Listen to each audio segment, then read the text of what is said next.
Hello students. इस video में हम M H T C T 2022 chapter definite integration के पीवाईक्यूज करने वाले हैं।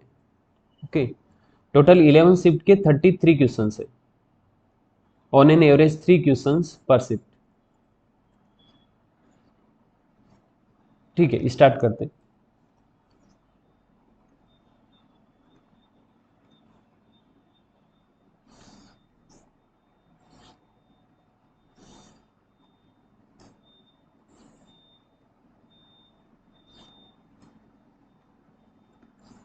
First question, integration from -1/2 to 1/2 log of 1 plus x upon 1 minus x dx equal to. Okay, जब भी इस तरह की लिमिट होगी -a टू a तक की लिमिट, तो हम प्रॉपर्टी 8 लगाने का ट्राई करेंगे। मतलब अंदर वाले फंक्शन का नेचर पता करेंगे कि अंदर वाला फंक्शन ऑड है कि इवन है। अगर ओड रहेगा तो आंसर जीरो आ जाएगा, अगर इवन रहेगा तो 2 टाइम्स 0 टू 1/2 इंटीग्रेशन करेंगे। ठीक है, अंदर वाले फंक्शन को मैं एफ एक्स कंसिडर कर लेता हूँ। ऑड इवन नेचर पता करने के लिए एक्स की जगह -x पुट करेंगे, right. So f x equal to log of 1 plus x upon 1 minus x. अगर x की जगह -x पुट करें तो ये बनेगा f of -x equal to log of x की जगह -x, तो ये 1 माइनस एक्स और नीचे वाला 1 प्लस एक्स। ठीक है, अभी ऐसा कुछ दिख नहीं रहा है कि माइनस बाहर आ रहा है कि नहीं आ रहा।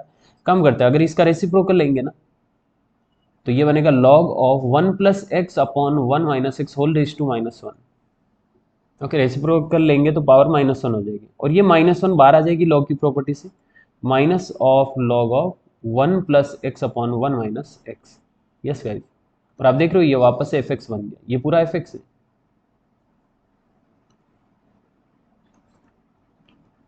यानी कि f of -x equal to minus of F x. इसका मतलब एफ एक्स ऑड फंक्शन। और इस तरह की लिमिट में अगर अंदर वाला फंक्शन ऑड फंक्शन होता है, यानी कि x की जगह -x पुट करने पे माइनस बाहर आ जाता है, तो इंटीग्रेशन होता है zero. Option A. Yes guys, okay. Second question, integration from 0 to 2 greatest integer function 2x dx equal to. Okay, ये जो डब्बा बना हुआ वो ग्रेटेस्ट इंटीजर फंक्शन है। हम पता है ग्रेटेस्ट इंटीजर फंक्शन इंटीजर के आजू बाजू में चेंज होता है। मतलब ग्रेटेस्ट इंटीजर फंक्शन का नेचर ये होता है कि अगर ग्रेटेस्ट इंटीजर फंक्शन के अंदर की वैल्यू 0 से 1 के बीच में, तो उस ओवरऑल फंक्शन की वैल्यू 0 हो जाएगी। अगर 1 से 2 के बीच में है तो ओवरऑल फंक्शन की वैल्यू 1 हो जाएगी। 2 से 3 के बीच में है तो फंक्शन की वैल्यू 2 हो जाएगी। मैं एक्स की वैल्यू की बात नहीं कर रहा हूँ, एक्स की वैल्यू 0 to 1 नहीं, अंदर वाले फंक्शन की वैल्यू 0 to 1। आप समझिए क्या, अंदर वाला जो फंक्शन है उसकी वैल्यू 0 to 1 रहेगी, तो greatest integer value of 0 to 1 is 0। Yes guys, आप समझे ना। हमें क्या करना पड़ेगा, ग्रेटेस्ट इंटीजर फंक्शन को ब्रेक करना पड़ेगा अलग अलग इंटरवल के लिए, बिकॉज अलग अलग इंटरवल के लिए ये अलग अलग तरीके से बनेगा, अलग अलग तरीके से ओपन होगा, अलग अलग तरीके से इसकी वैल्यू आएगी, राइट। सो 2x greatest integer function 2x कौन कौन से इंटरवल में इंटीजर बनता है, मतलब किस किस इंटरवल के लिए इसको ब्रेक करना है, वो हम साइड में कैलकुलेट करके देखते हैं। x की वैल्यू 0 to 2 है।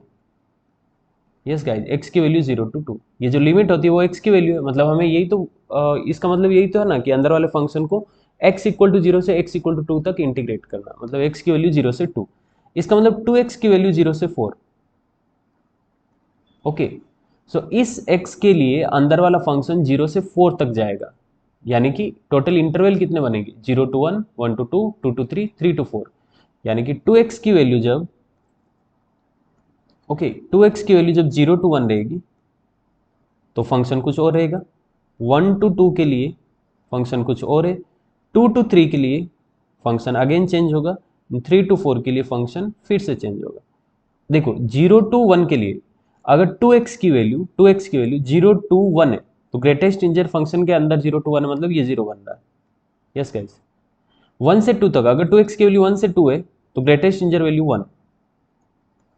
अगर 2 से 3 है, 2x की वैल्यू 2 से 3 मतलब ग्रेटेस्ट इंटीजर फंक्शन की वैल्यू 2।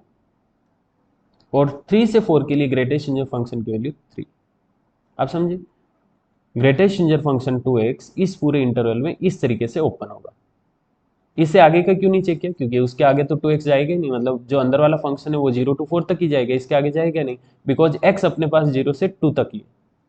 ठीक है, अच्छा ये तो 2x देख के हमने ओपन किया, पर हम लिमिट तो x की लगाने वाले हैं। इसका मतलब यहाँ पे x इंटरवल के लिए ये जीरो फंक्शन कब रहेगा, इसमें x इंटरवल के लिए 1 कब रहेगा, किस x इंटरवल के लिए 2, किस x इंटरवल के लिए 3, वो देखना हमें एक्चुअल में, क्योंकि लिमिट x की लगने वाली 2x की नहीं। So greatest integer function 2x is equal to 0 1 2 3। 2x 0 से 1 तक है, इसका मतलब x 0 से 1/2। 2 से डिवाइड कर दो, इधर भी 2 से डिवाइड किया, इधर भी 2 से डिवाइड किया, इधर भी 2 से डिवाइड किया, तो 2 2 कैंसिल हो गया, मतलब 0 से 1/2। x की वैल्यू 0 से 1/2। इधर 2 से डिवाइड करेंगे तो 1/2 से 2/2, यानी कि 1/2 से 1, 1/2 से 1। इधर 2 से डिवाइड किया तो 2/3 से 3/2, यस 2/3 टू 3/2। और इधर 3/2 टू 4/2, 3/2 टू 4/2 यानी कि 2। अब देख रहे हो x की वैल्यू ऑटोमेटिकली यहाँ पे 0 से लेके 2 तक आ गई, मतलब x को इस तरह से ब्रेक करेंगे 0 से 2 तक 4 इंटरवल में, और फंक्शन जो ग्रेटेस्ट इंटीजर फंक्शन 2x है वो 0 1 2 3 ऐसे आएगा। ओके, सो इसका इंटीग्रेशन करना मतलब इसका इस अलग अलग इंटरवल के लिए इंटीग्रेशन करना। Yes guys, integration from 0 to 2 greatest integer function 2x dx म्हणजे integration from 0 to 1/2, okay 0 to 1/2, और उसके लिए फंक्शन है 0, plus integration from 1/2 to 1, 1/2 to 1, उसके लिए फंक्शन है 1, प्लस इंटीग्रेशन फ्रॉम 1 टू 1 नहीं आया, अरे यार मिस्टेक यहाँ पे, 2/2 ये 1 है।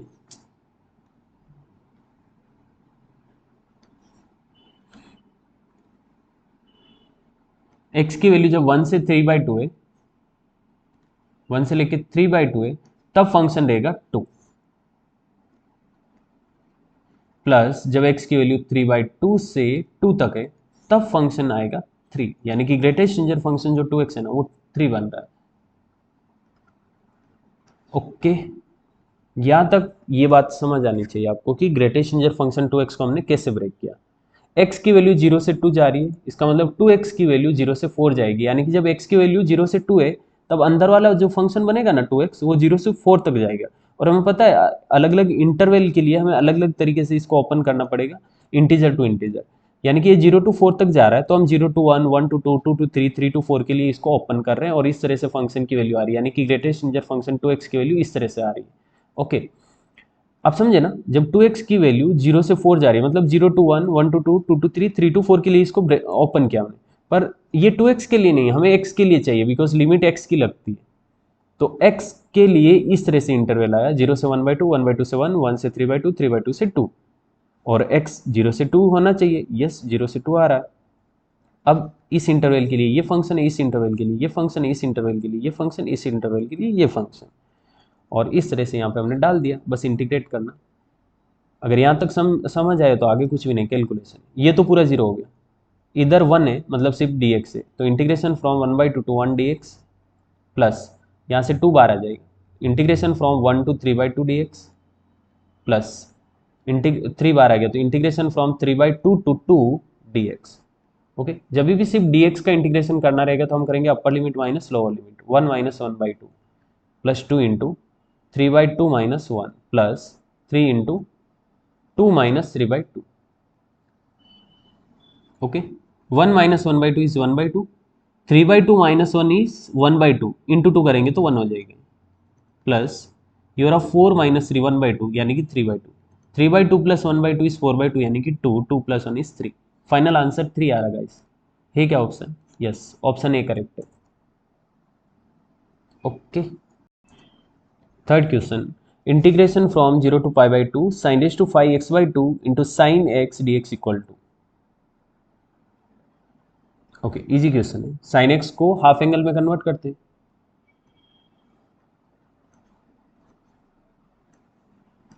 Integration from 0 to π/2 sine raise to 5x/2, और साइन एक्स को यहाँ पे मैंने लिखा 2 sin x/2 cos x/2 and dx।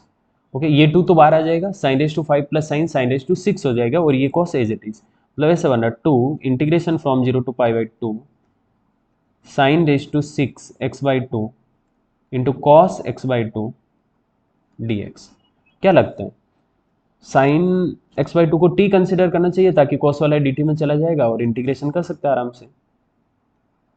तो sine x by 2 is equal to t, then 1/2 cos x by 2 dx is equal to dt। ये 1/2 क्यों लिखा, क्योंकि x बाई 2 का वापस से डिफरेंशियल मल्टीप्लाई में करना पड़ेगा 1/2। ओके, यहाँ पे cos तो है 1/2 नहीं है, तो 1/2 इंटू 2, ऐसा क्या 1/2 cos x बाई 2 dx, ये पूरा dt बन गया, और इसकी जगह t आ गया तो ये t रेज टू 6 हो जाएगा, मतलब t raise to 6 dt। Okay, so 4 integration t raise to 6 dt। अच्छा, यहाँ पे लिमिट भी तो चेंज करनी पड़ेगी ना, x की लिमिट जा रही है 0 से लेके पाई बाई 2 तक, x equal to 0 x equal to pi by 2, तो देखना है x इक्वल टू 0 पे t कितना है, t भी 0 है, x equal to pi by 2 पे साइन पाई बाई 4 यानी कि 1/√2, मतलब t इक्वल टू 1/√2 बन रहा है। सो जब x की लिमिट 0 टू पाई बाई 2 है तो t की लिमिट 0 टू 1/√2 रहेगी, 0 टू 1/√2, ठीक है। सो 4 बार t रेज टू 6 का integration t raise to 7 upon 7, 7 को बाहर ले सकते हैं, 0 से लेके 1/√2। ओके, 4/7, यहाँ पे 1/√2 होल रेज टू 7 माइनस 0, इधर 0 डालेंगे तो 0 बनेगा ही, तो 4/7 इंटू 1/√2 6, मतलब 2 इंटू 2 इंटू 2, और एक √2 बचेगा, आप समझे, √2 whole raise to 7 means 2 into 2 into 2, 2 power 3, √2 7 means 2 raise to 3, और एक √2 बचेगा, वो एज इट इज लिखा मैंने, 2 इंटू 2 4, इस 4 से कैंसिल आउट हो जाएगा, तो 7 इंटू 2 14, मतलब फाइनल आंसर आ रहा है 1/14√2। देखो है क्या कोई ऑप्शन ऐसा, 1/14√2, यस ऑप्शन है। Fourth question, integration from 2 to 3 log x upon x d x equal to. Okay, simple question, log x को टी कंसिडर करो, बाकी सब डी टी बन जाएगा, लिमिट चेंज करना मत भूलना। Log x equal to t, then 1/x dx is equal to dt। Limit है x equal to 2 to x equal to 3, जब x इक्वल टू 2 पुट करेंगे तो t आएगा log 2, और 3 पुट करने पे t आएगा log 3, यानी कि जब x की लिमिट 2 to 3 है तब t की लिमिट log 2 to log 3 होगा। ओके, सो ये बनेगा integration from log 2 to log 3, इसको t कंसिडर किया, ये dt बन गया, मतलब t dt, t dt।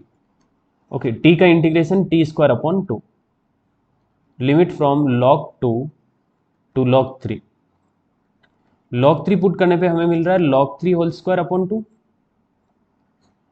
और log 2 पुट करने पे बन रहा है log 2 whole square upon 2।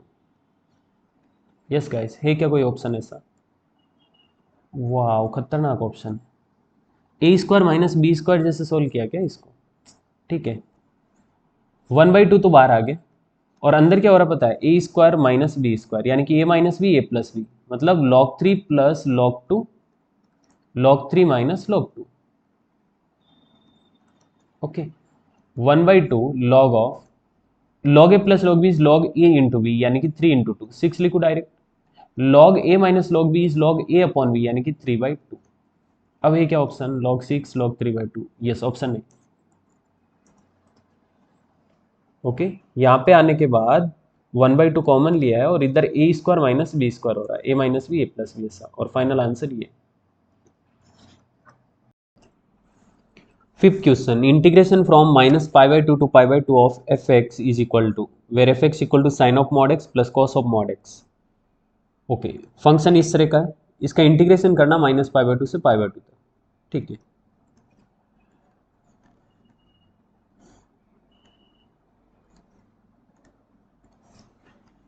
Integration from -π/2 to π/2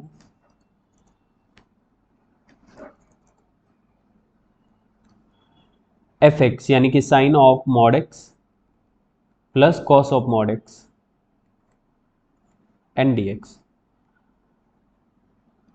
यहाँ पे प्रॉपर्टी ए ट्राई कर सकते हैं, जब भी इस तरह की लिमिट होती है -π/2 टू π/2, तो चेक करना है कि अंदर वाले फंक्शन का नेचर क्या, मतलब अंदर वाला फंक्शन ऑड है कि इवन है। एक्स की जगह अगर -x पुट करेंगे तो माइनस गायब हो जाएगा, बिकॉज मॉड एक्स है दोनों जगह। माइनस चला गया मतलब माइनस गायब हो गया, इसका मतलब इसको हम लिख सकते हैं प्रॉपर्टी 8 के according 2 times integration from 0 to π/2 sine of mod X plus cos of mod X. Yes guys, अगर माइनस बार आ जाता तो आंसर 0 आता, अगर माइनस गायब हो गया तो ये होगा 2 times 0 to π/2 sine of mod X plus cos of mod X. Okay, अब क्योंकि x पॉजिटिव है 0 टू π/2, पूरा का पूरा x पॉजिटिव है, तो इस मॉड का कोई मतलब नहीं, मॉड को हटा सकते हैं। तो ये समझ जाएगा ना, i equal to 2 times integration from 0 to π/2 simple sine x plus cos X and D X. Okay, I equal to 2, sine x का इंटीग्रेशन होता है माइनस कॉस और कॉस का इंटीग्रेशन होता है sine. Limit from 0 to π/2। Okay, I equal to 2 times, अगर π/2 put करेंगे तो माइनस कॉस π/2 प्लस साइन π/2, और 0 पुट करेंगे तो कॉस 0 1। डायरेक्टली वैल्यू भी लिख सकते हैं, मतलब इतना कुछ करने की जरूरत नहीं। 2 तो बाहर रहेगा, पहले अपर लिमिट यानी कि cos π/2 0, sin π/2 1, माइनस cos 0 1 होता है लेकिन बार माइनस है इसलिए ये -1, और sin 0 0, इस तरह का बना। i इक्वल टू 2, अंदर हो रहा 1 माइनस -1 यानी कि 1 + 1, मतलब फाइनल आंसर 4 है क्या ऑप्शन में? Yes, option A correct. ठीक है, 6th question, integration from 0 to 1 x into 1 minus x whole to n d x equal to. Okay,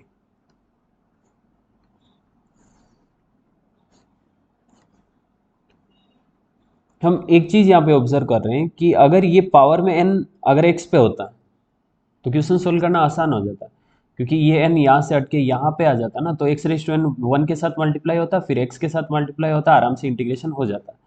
तो हम चाहते हैं कि ये n x के ऊपर आ जाना चाहिए, और ये प्रॉपर्टी 6 से हो भी जाएगा। मान लेते हैं ये i है, अगर हम प्रॉपर्टी 6 अप्लाई करें तो ये क्या बनेगा, i equal to integration from 0 to 1, x की जगह डालना है 1 माइनस एक्स, इस x की जगह 1 माइनस एक्स, यहाँ पे भी 1 माइनस एक्स, ऐसा बनेगा 1 minus x whole raise to n d x. I equal to integration from 0 to 1 1 minus x, ये 1 से 1 कैंसिल हो जाएगा, minus minus plus x. Yes guys, one से -1 कैंसिल हुआ, माइनस माइनस प्लस हो गया, तो सिंपली अंदर x बन रहा है x⁻n, और हम यही चाहते थे कि n x के ऊपर आ जाना चाहिए। अब x⁻n पहले 1 के साथ मल्टीप्लाई होगा, फिर x के साथ मल्टीप्लाई होगा, ये बनेगा i equal to integration from 0 to 1, 1 के साथ मल्टीप्लाई होगा तो x⁻n, x के साथ मल्टीप्लाई होगा तो x⁻n plus 1 and then dx। करो इंटीग्रेशन,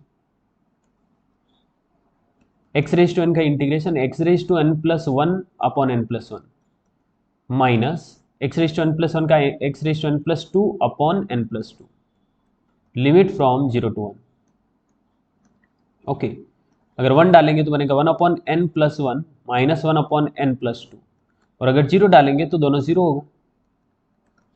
सो फाइनली आई आ रहा है 1 upon n plus 1 minus 1 upon n plus 2, अगर क्रॉस मल्टीप्लाई करके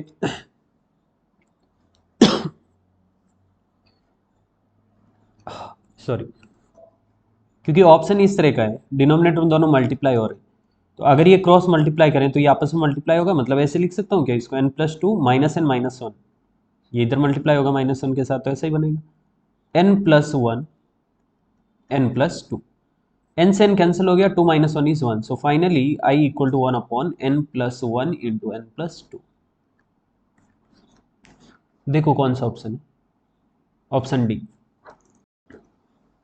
7th question, integration from 0 to 2 pi of sine x plus mod of sine x d x equal to. Mod of sine x है, तो mod को open करने के लिए यहाँ पे इंटरवल डिसाइड करना पड़ेगा कि साइन किस इंटरवल में नेगेटिव होगा, किस इंटरवल में पॉजिटिव। जिस इंटरवल के लिए साइन नेगेटिव है उसके लिए माइनस से ओपन होगा, और जिस इंटरवल के लिए साइन पॉजिटिव है उसके लिए प्लस से ओपन होगा। ठीक है, अच्छा, x की वैल्यू 0 टू 2 पाई, मतलब पूरा एक कंप्लीट रोटेशन 0 से लेके 2 पाई तक, और हमें पता है साइन थर्ड और फोर्थ क्वाड्रेंट में नेगेटिव होता है, फर्स्ट और सेकंड क्वाड्रेंट में पॉजिटिव होता है। इसका मतलब 0 से पाई तक इंटीग्रेशन के केस में तो ये प्लस से ओपन होगा और पाई से 2 पाई के इंटरवल में ये माइनस से ओपन होगा। यस गाइस, सिंपल लॉजिक है। 0 टू पाई तक के लिए प्लस से ओपन होगा, मतलब ये साइन एक्स तो एज इट इज और ये साइन एक्स प्लस से ओपन हो रहा है। एंड पाई से लेके 2 पाई तक first sine x as it is और mod of sine x minus से ओपन होगा, मतलब minus of sine x and D x. ये तो पूरा जीरो हो गया, इसका तो कोई मतलब ही नहीं रहा। और इधर ये हो गया sine plus sine two integration from 0 to pi of sine x d x. Sine x का इंटीग्रेशन माइनस कॉस, तो माइनस तो बाहर आ जाएगा, अंदर रहेगा cos x. Integration from 0 to pi minus two बार ये आएगा cos pi minus cos zero, cos pi minus cos zero. Okay, so minus two बार कॉस पाई मतलब माइनस वन और cos zero one, cos zero मतलब one, so minus two into minus two ऐसा बन रहा, मतलब final answer 4। Okay, option C. Okay, 8th question, integration from log of 1/2 to log 2 sine of e raise to x minus one upon e raise to x plus one d x equal to. Okay, इस तरह के option है। Option की वजह से हमें जरूरत नहीं, क्योंकि ऑप्शन तो तब देखते हैं ना हम जब ऐसा लगता है कि ऑप्शन से भी क्वेश्चन सॉल्व हो सकता है। ठीक है, तो integration from log 1/2 to log 2। अच्छा, log 1/2 को कैसे लिख सकते हैं? log of 2 raise to minus one, मतलब minus log 2। Yes guys, log 1/2 का मतलब माइनस log 2। तो एक्चुअल में लिमिट है माइनस ऑफ log 2 से log 2 तक, यानी कि माइनस ए से ए तक की लिमिट इस तरह का दिख रहा है। इसका मतलब प्रॉपर्टी 8 ट्राई करना चाहिए अपनी, क्योंकि अगर प्रॉपर्टी 8 के अकॉर्डिंग अगर लिमिट माइनस ए टू ए है तो अंदर वाले फंक्शन का नेचर पता करो। अगर अंदर वाला फंक्शन ऑड है तो आंसर 0 आएगा, अगर इवन है तो 2 टाइम्स 0 टू ए इंटीग्रेशन हो जाएगा। ठीक है, ओके, ये भी हटा देता हूँ। क्वेश्चन है minus log 2 to log 2 integration of minus log 2 to log 2 sine of e raise to x minus one upon e raise to x plus one minus log 2 to log 2 integration of sine x e raise to x minus one upon e raise to x plus one and D x. Yes guys, sine e raise to x minus one upon e raise to x plus one. Okay, मान लेते हैं अंदर वाला function f x है, sine e raise to x minus one upon e raise to x plus one. Okay, x की जगह minus x put करके देखो क्या होता है। साइन ऑफ एक्स की जगह माइनस एक्स, इधर भी एक्स की जगह माइनस एक्स, तो ये से बनेगा sine of e raise to minus x को लिखा one upon e raise to x, one upon e raise to x minus one upon e raise to x plus one. मतलब ये बन रहा है साइन ऑफ, देखो e raise to x one के साथ मल्टीप्लाई, इधर भी वन के साथ मल्टीप्लाई, तो डिनोमिनेटर वाले आपस में कैंसिल हो जाएंगे और नीचे बनेगा इस तरह का one plus e raise to x. Okay, denominator अगर देखा जाए तो सेम सेम है, पर न्यूमरेटर में ये इंटरचेंज होगी, इसका मतलब माइनस कॉमन लेंगे तो सेम बन जाएगा। So f of minus x is equal to sine, अंदर माइनस कॉमन लिया। ओके, अंदर माइनस कॉमन लिया तो न्यूमरेटर में बनेगा e raise to x minus one. देखो ना, यहाँ से माइनस कॉमन आया, e raise to x minus one, और डिनोमिनेटर में one plus e raise to x as it is. Okay, अब साइन में अगर माइनस रहता तो माइनस बाहर आ जाता है, यानी कि f of minus x equal to minus sine of, अंदर पूरा as it is e raise to x minus one upon e raise to x plus one. और हम क्या नोटिस कर रहे हैं, I think f of minus x equal to minus f of x हो गया, ये पूरा एफ ऑफ एक्स है। F of minus x equal to minus f of x, इसका मतलब ये अंदर वाला function odd function, this is odd function. और प्रॉपर्टी 8 के अकॉर्डिंग अगर ऑड फंक्शन का इंटीग्रेशन माइनस ए टू ए तक करते हैं तो इसका आंसर आता है 0। सो इस इंटीग्रेशन का आंसर आएगा 0। है क्या कोई option? Yes, option C. Okay, 9th question, if integration from 0 to k of 1 upon 2 plus 8x square dx equal to pi by 16, then what is the value of k? ठीक है,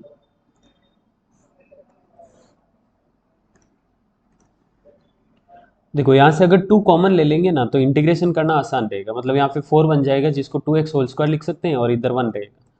okay, सो यहाँ पे denominator से मैंने 1/2 बार लिया, integration from 0 to के, अंदर बन जाएगा dx upon 1 plus 4x square, right hand side में pi by 16 as it is. ये 2 इसको कैंसिल करेगा तो 8 बनेगा, मतलब राइट हैंड साइड में पाई बाई 8 और लेफ्ट हैंड साइड में ऐसा बन रहा है integration from 0 to k dx upon 1 plus 2x whole square. Yes guys, 1 upon 1 plus x square का इंटीग्रेशन होता है tan inverse x by a, यानी कि ये बनेगा tan inverse x upon a की जगह 1, पर क्योंकि x की जगह 2x है सो 2x का डिफरेंशियल डिनोमिनेटर में डालना पड़ेगा 1/2। Okay, integration from 0 to k is equal to pi by 8। Again ये 2 8 राइट हैंड साइड में पाई बाई 4 हो जाएगा, राइट हैंड साइड में पाई बाई 4 ये चला गया।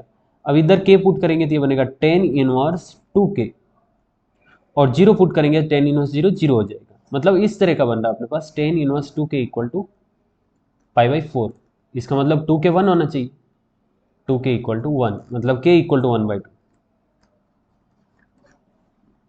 ठीक है, option D simple question. 10th question, integration from 0 to pi by 2 of cot x अपॉन cot x plus cosec x is equal to m times pi plus n, then what is m into n। ठीक है, 0 to pi by 2, यहाँ पे अगर हम property 6 लगाने का try भी करेंगे ना तो ये 10 बनेगा, ये 10 बनेगा और ये सेक बनेगा, तो कुछ रिलेशन नहीं बैठ रहा। मतलब 10 सेक में प्रॉपर्टी 6 लगाने पे 10 सेक में बन रहा है और अभी ये कॉट कॉसेक में, मज़ा नहीं आ रहा। एक काम करते साइन कॉस बनाते हैं इसको। So integration from 0 to pi by 2, cot x को लिखा हमने cos x upon sine x, denominator में कॉट एक्स को लिखा cos x upon sine x और कॉसेक एक्स को लिखा है 1 अपॉन साइन एक्स। चलेगा? यस। आपको दिख रहा है इसका डिनोमिनेटर भी साइन है, इसका डिनोमिनेटर भी साइन है, आपस में कैंसिल हो जाएंगे। मतलब ये कुछ ऐसा बनेगा 0 to pi by 2 cos x upon 1 plus cos x. Okay, cos x upon 1 plus cos x. तो अगर हम +1 -1 करें ऊपर, यहाँ पे क्या +1 और -1 अलग अलग डिवाइड करने में, पता है ये तो कैंसिल हो जाएगा और इधर बनेगा 1 अपॉन 1 प्लस कॉस एक्स और दोनों का इंटीग्रेशन पॉसिबल होगा। So integration from 0 to pi by 2 ये बनेगा 1 minus 1 upon 1 plus cos x. Yes guys, इधर इसमें डिवाइड किया तो 1, फिर -1 अपॉन 1 प्लस कॉस एक्स, -1 में डिवाइड करने पे इस तरह का आएगा। ओके, अच्छा, integration from 0 to pi by 2 1 as it is और 1 अपॉन 1 प्लस कॉस एक्स को लिख सकते हैं 2 cos square x by 2 dx। Cos square ऊपर गया तो सेक स्क्वायर बनेगा, यानी कि ये सब बनेगा 0 to pi by 2 1 minus sec square x by 2 upon 2 then dx।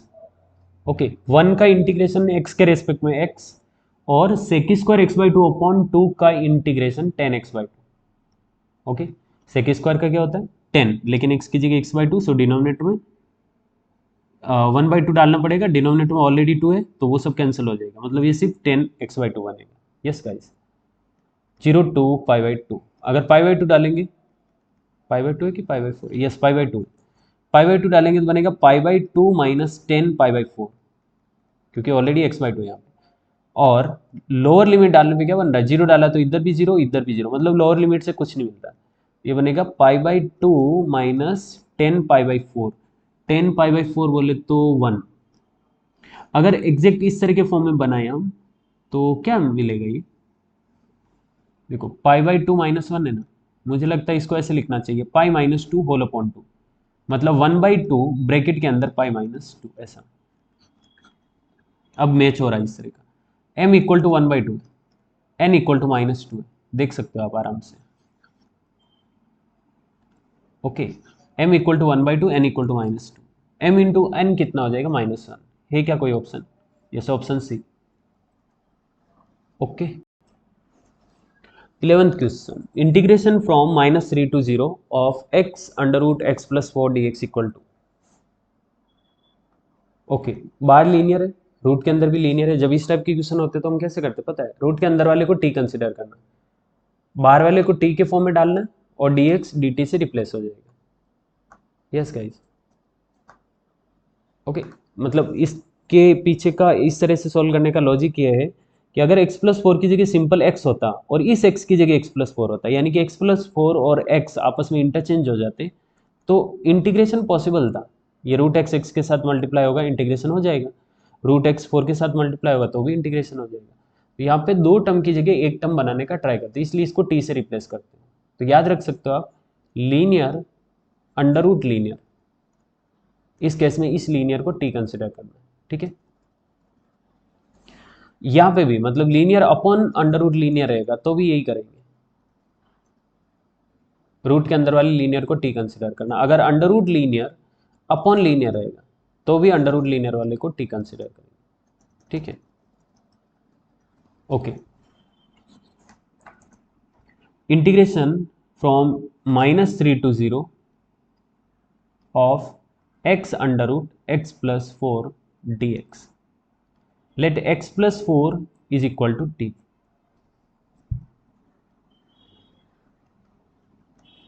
तो यहां से दिख रहा है x की जगह हम t माइनस 4 पुट करने वाले, और dx की जगह दोनों साइड डिफरेंशिएट किया तो dx की जगह सिंपली dt आ जाएगा। ओके, अच्छा लिमिट भी तो चेंज करनी रहेगी ना, x की जगह t माइनस 4 और dx की जगह dt। अच्छा लिमिट क्या आएगी, x की वैल्यू -3 से 0 है, x equal to -3 to x equal to 0। जब x इक्वल टू -3 है तो t इक्वल टू 1, और x जब 0 है तो t इक्वल टू 4 है। सो इंटीग्रेशन फ्रॉम 1 to 4, ओके, जब x की लिमिट ये है तो t की लिमिट 1 to 4 होगी। x की जगह क्या डालना, t माइनस 4, यहाँ पे t minus 4 under root of t dt। ओके, इसकी जगह t और dx की जगह dt। ओके, जो लॉजिक हमने सोचा था, जिस लॉजिक से हमने क्वेश्चन स्टार्ट किया था वो बन रहा। अभी रूट टी इस टी के साथ मल्टीप्लाई होगा, 4 के साथ मल्टीप्लाई होगा और इंटीग्रेशन हो जाएगा। Integration from 1 to 4 t into root t, यानी कि t⁵ minus 4 root t d t. t⁵ का इंटीग्रेशन t⁵ अपॉन 5/2 मतलब 2/5 t⁵ माइनस 4 रूट टी का इंटीग्रेशन, यानी कि ये है रूट टी का integration t⁵1/2 plus 1 upon 1/2 plus 1 मतलब t⁵3/2 अपॉन 3/2 मतलब 2/3 t⁵3/2, 2/3 t⁵3/2। ओके गाइस, ये इंटीग्रेशन है 1 to 4। पहले 4 डालेंगे फिर 1 डालेंगे, ये बनेगा 2/5 4⁵5/2 minus 8/3। Okay, 4 into 2 8/3 4⁵3/2। This is upper limit minus lower limit के केस में यहाँ पे भी 1 यहाँ पे भी 1 लिखने की जरूरत नहीं, 2/5 माइनस 8/3 डायरेक्ट लिख सकते हैं, 2/5 माइनस 8/3, ठीक है। सिंप्लीफाई करो, 4⁵1/2 इसका मतलब होता है 2, 2⁵5।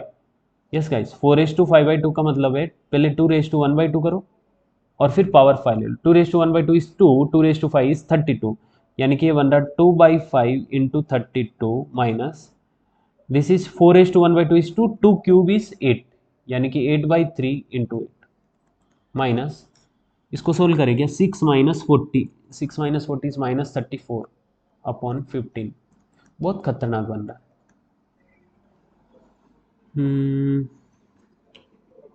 ओके, करना पड़ेगा 64/5 माइनस 64/3 माइनस माइनस प्लस 34/15। इनको अगर सोल्व करें तो ये 64 तो बाहर आ जाएगा और ये बनेगा 1/5 माइनस 1/3, यानी कि 3 माइनस 5 मतलब -2/15। ओके, तो ये ऐसा बन रहा है -2/15 और इसके साथ मल्टीप्लाई करेंगे तो -128/15 और प्लस का है 34/15। तो -128 plus 34 is I think 4 9 -94/15। Okay, -94/15 है क्या option? Yes, option D. 12th question, the value of integration from -π to π of cos square x upon 1 plus a⁵x dx equal to. देखो इंटीग्रेशन की लिमिट -π से π है। जब इस तरह की लिमिट होती है तो प्रॉपर्टी 8 हम एक बार ट्राई करते हैं, यानी कि अंदर वाले फंक्शन का नेचर देखते हैं कि अंदर वाला फंक्शन ऑड है कि इवन।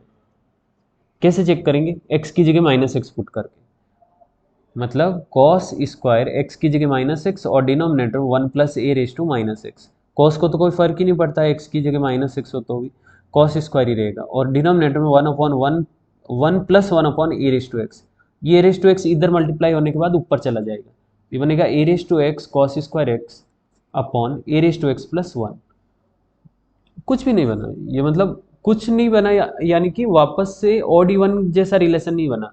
हम जनरली क्या करते हैं, एक्स की जगह माइनस एक्स पुट करते हैं तो हमें पता चलता है कि माइनस या तो बाहर आ रहा है या गायब हो रहा है, तो ऑड या इवन रहता है ना। पर जरूरी नहीं है कि कोई फंक्शन ऑड या फिर इवन रहेगा, कुछ जरूरी नहीं, मतलब हो सकता है वो ना तो ऑड है ना ही इवन है, जैसे ये क्वेश्चन, ये ऑड इवन में से कुछ भी नहीं। लेकिन इस टाइप के क्वेश्चन हमने एक पहले वाले वीडियो में भी किया है कि अगर इन दोनों को ऐड कर दें, अगर इन दोनों को ऐड कर देंगे ना तो डिनोमिनेटर सेम है, न्यूमरेटर ऐड हो जाएगा, तो न्यूमरेटर में क्या बनेगा cos square x plus a⁻x cos square x, और डिनोमिनेटर में a⁻x+1 az, और cos स्क्वायर कॉमन लेते ही यहाँ से 1 + a⁻x कैंसिल आउट हो जाएगा, यानी कि सिर्फ हमें cos स्क्वायर एक्स का इंटीग्रेशन करना रहेगा। यस गाइस, और वो पॉसिबल है, कर सकते हैं। इसका मतलब प्रॉपर्टी ये कैसे बना, ये बना कैसे, एक्स की जगह माइनस एक्स पुट करने पे, तो हम यहाँ पे एक्स की जगह माइनस टी पुट करेंगे, सॉल्व करेंगे, दोनों को ऐड करके इसको कैंसिल आउट करके इंटीग्रेट करेंगे। यस गाइस, आपको समझा होगा, अगर नहीं समझा कोई बात नहीं, मैं पूरा एकदम प्रॉपर तरीके से सॉल्व करता हूँ इसको। Okay, I equal to integration from -π to π cos square x upon 1 + a⁻x dx। हम x की जगह पे माइनस टी पुट कर रहे हैं, तो हमें dx की जगह पे माइनस डी टी पुट करना होगा। ओके, और अकॉर्डिंगली लिमिट भी चेंज होगी। अब देखो ना, x की लिमिट -π से π है, उस केस में t की लिमिट क्या होगी, x की जगह पाई पुट किया तो t इक्वल टू -π आ रहा है, नहीं -π, पहले -π पुट किया, -π पुट किया तो t की वैल्यू पाई आ रही, और पाई पुट करने पे -π आ रही, यानी कि जब x की लिमिट -π से π है तो t की लिमिट π से -π हो जाएगी, उल्टी हो जाएगी। Okay, so this is integration from pi to -π। Okay, limit change हो गई, dx की जगह पे माइनस डी टी, dx की जगह पे माइनस और आगे dt करेंगे, cos स्क्वायर x की जगह पे minus T, sorry, cos square minus T upon 1 + a⁻t dt। ठीक है, आई इक्वल टू, अब इंटीग्रेशन की एक प्रॉपर्टी है कि भाई अगर आप माइनस बार हटा देते हो या बार माइनस लगा देते हो तो इंटीग्रेशन की लिमिट चेंज हो जाती है, ये वापस -π से π हो जाएगी। कॉस को कोई फर्क ही नहीं पड़ता अंदर पॉजिटिव हो या नेगेटिव हो, और डिनोमिनेटर 1 + 1 अपॉन a⁻t, a⁻t का मतलब 1 upon a⁻t। So this is I equal to integration from -π to π, ये a⁻t इस 1 के साथ मल्टीप्लाई होगा तो ऊपर चला जाएगा, a⁻t cos square t upon a⁻t+1 and dt। Yes guys, ये फर्स्ट मान लेते, ये सेकंड मान लेते। अब देखो, अगर दोनों को ऐड करेंगे ना तो लेफ्ट हैंड साइड में 2i हुआ, इंटीग्रेशन फ्रॉम -π to π, और राइट हैंड साइड में, अच्छा, इसको ऐड करने से पहले एक और छोटा सा चेंज करना पड़ेगा। अब देखो, t की जगह पे मैं x भी पुट कर सकता हूँ, t को x से रिप्लेस कर सकते, कोई फर्क नहीं पड़ता। ये होगा a⁻x cos square x upon a⁻x+1 dx। अगर x को t से रिप्लेस करेंगे तो dx की जगह dt आ जाएगा, और लिमिट सेम सेम ही रहेगा, क्योंकि दोनों सेम सेम है ना, दोनों इक्वल है, x इक्वल टू टी है। यस गाइस, अब हम इसको 1 कंसीडर कर रहे हैं, इसको 2 कंसीडर कर रहे हैं, दोनों को ऐड करेंगे तो 2i equal to integration from -π to π, denominator दोनों का सेम है a⁻x+1, न्यूमरेटर ऐड हो जाएगा cos square x plus a⁻x cos square x, 2i equal to integration from -π to π, cos square common लिया हमने तो ये बनेगा 1 + a⁻x, और डिनोमिनेटर में a⁻x+1 कैंसिल हो गया पूरा, कॉस स्क्वायर बचा। अच्छा, इसको कैसे लिख सकते हैं, प्रॉपर्टी 8 के अकॉर्डिंग, ये अंदर वाला कॉस स्क्वायर जो फंक्शन है ना, इसमें x की जगह -x डालेंगे तो माइनस गायब हो जाता, मतलब ये इवन फंक्शन है, और इवन फंक्शन को लिख सकते हैं 2 टाइम्स 0 to π, -π to π को लिख सकते हैं 2 times 0 to π of cos square x. Okay, 2 से 2 कैंसिल हो जाएगा। अब सेवन्थ प्रॉपर्टी भी यहाँ पे लगा सकते हैं, मतलब सेवन्थ प्रॉपर्टी से और बार टू आ जाएगा, इंटीग्रेशन फ्रॉम 0 to π/2 होगा, रिडक्शन फॉर्मूला लगा सकते हैं, पर वो इतना डिटेल में सब कुछ डिस्कस नहीं करूँ। अगर वो चीज़ आपको पता है तो अभी 5 सेकंड भी नहीं लगेगा आंसर फाइंड करने के लिए, पर हम थोड़ा डिटेल में कर रहे हैं, मतलब कॉस स्क्वायर एक्स का इंटीग्रेशन कर रहे हैं actually. Integration from 0 to π, cos square को लिख सकते हैं 1 + cos 2x/2।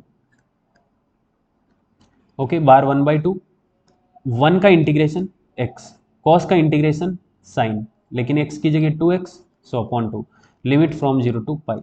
अगर पाई पुट करोगे तो यहाँ पे पाई आएगा, ये 0 हो जाएगा, मतलब अपर लिमिट की वजह से आ रहा है π/2 और लोअर लिमिट की वजह से 0, सो फाइनल आंसर आ रहा है π/2। यस गाइज, पहले हमने ये किया है, उसके बाद ये किया है, और उसके बाद ये। ओके, आंसर आ रहा है π/2 है क्या option? Yes, option D.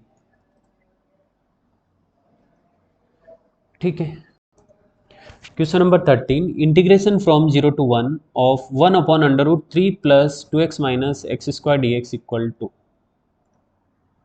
Okay, simple question है, कंप्लीटिंग द स्क्वायर फॉर्म से डायरेक्ट स्टैंडर्ड फॉर्मूला यूज होगा और आंसर आ जाएगा, पर कैलकुलेशन थोड़ी ज़्यादा है कंपेरेटिवली।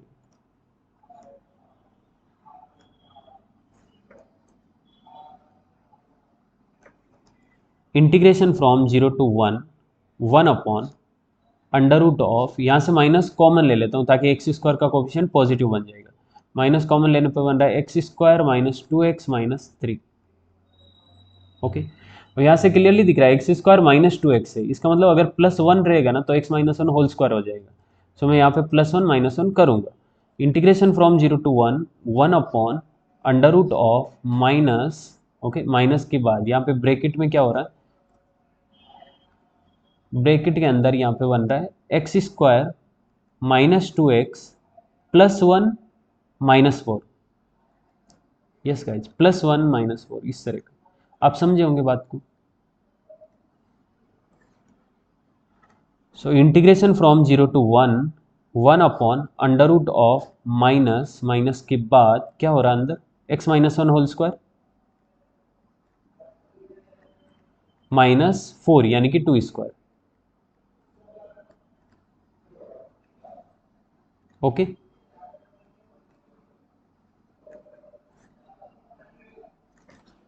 ठीक है, ये माइनस वापस से अंदर जाएगा, जो रूट के अंदर, रूट में माइनस कॉमन लेते हैं ना उसको वापस भेजना पड़ेगा, तभी फॉर्मूला मैच होगा, अदरवाइज फॉर्मूला मैच ही नहीं होगा।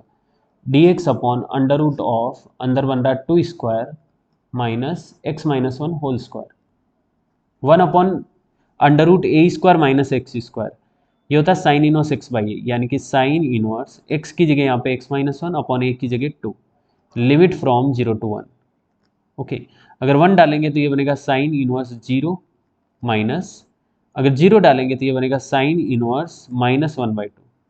ओके, ये साइन इनवर्स 0 इज 0, और साइन में अगर माइनस होता है ना तो माइनस बार आ जाता है, साइन इनवर्स में माइनस होता है तो माइनस बार आ जाता है, ये अंदर बन जाएगा sine inverse 1/2, sine inverse 1/2 is π/6, option C. Question number 14, integration from 0 to 2 of greatest integer function x dx plus integration from 0 to 2 of mod of x - 1 dx। Okay, 0 to 2 interval के लिए यहाँ पे 0 1 2 दो इंटरवल बनेगा, 0 to 1, 1 to 2, क्योंकि integer के आजू बाजू में, इंटीजर के आगे और इंटीजर के पीछे ग्रेटेस्ट इंटीजर फंक्शन अलग अलग तरीके से ओपन होता है, और यहाँ पे मॉड फंक्शन ये 1 पे 0 हो रहा है, इसका मतलब 1 से लेस वैल्यू के लिए नेगेटिव से ओपन होगा, 1 से ग्रेटर वैल्यू के लिए पॉजिटिव से ओपन होगा, मतलब 1 के आजू बाजू में ये चेंज हो रहा है और ये भी 1 के आजू बाजू में चेंज हो रहा है। ठीक है, दोनों के बीच में एक ही इंटीजर है, अगर कोई और इंटीजर होते तो सिमिलरली वहाँ पे भी इसमें चेंज होता है। Okay, so integration from 0 to 1, greatest integer function x क्या होगा 0 to 1 के बीच में, 0। गाइज आप समझे ना, ओके, ऐसे समझते इसको, ग्रेटेस्ट इंटीजर फंक्शन x की वैल्यू जब 0 से 1 होगी तब ग्रेटेस्ट इंटीजर फंक्शन x की वैल्यू होगी 0, और जब 1 से 2 होगी तो ग्रेटेस्ट इंटीजर फंक्शन की वैल्यू होगी 1, राइट। और मॉड ऑफ x - 1 कैसे ओपन होगा, जब x की वैल्यू 1 से लेस होगी, यानी कि x की वैल्यू 0 से 1 होगी, तब मॉड फंक्शन नेगेटिव से ओपन होगा, मतलब 1 - x, और जब 1 से 2 होगी तो पॉजिटिव से ओपन होगा, यानी कि x माइनस वन, मॉड हट जाएगा डायरेक्टली। ओके, अब करें इंटीग्रेशन। इंटीग्रेशन फ्रॉम 0 to 1, उस केस में फंक्शन है 0, यानी कि ग्रेटेस्ट इंटीजर फंक्शन x की जगह लिखना है 0, plus integration from 1 to 2। Okay, integration from 1 to 2, उस केस में ग्रेटेस्ट इंटीजर फंक्शन आ जाएगा 1 dx, प्लस ओके साथ में ये ऐड हो रहा 1 से 0 से 1 तक 1 minus x, integration from 0 to 1, this is 1 minus x, plus integration from 1 to 2, 1 to 2, this is x minus one. ठीक है, ये पूरा जीरो हो गया, इसका तो कोई मतलब ही नहीं रहा। यहाँ पे 1 है, यानी कि सिर्फ dx है।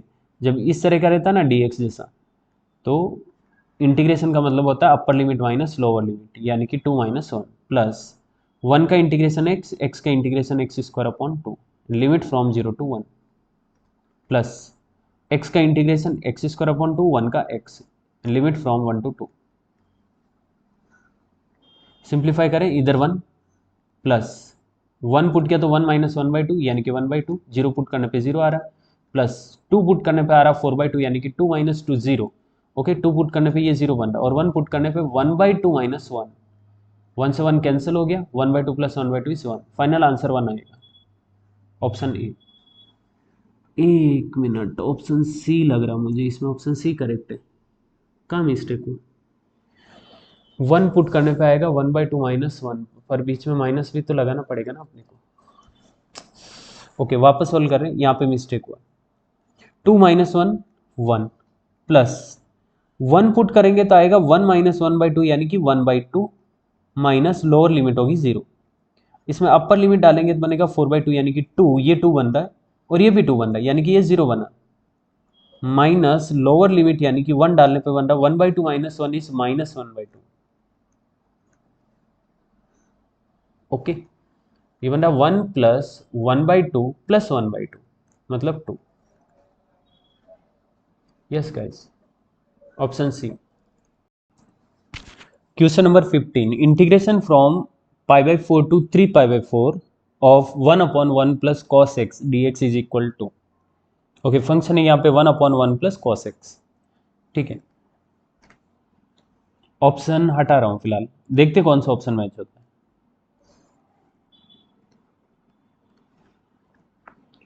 तो integration from π/4 to 3π/4 1/1 plus cos x,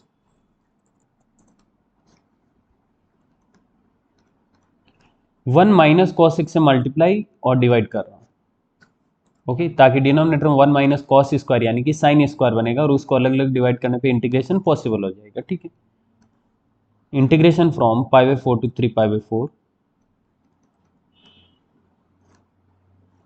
1 minus cos x, denominator में 1 plus cos x, 1 minus cos x is 1 minus cos square x which is sine square x.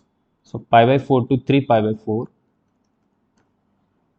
1 minus cos x upon sine square x and dx। Okay, अलग अलग divide करेंगे तो बनेगा integration from π/4 to 3π/4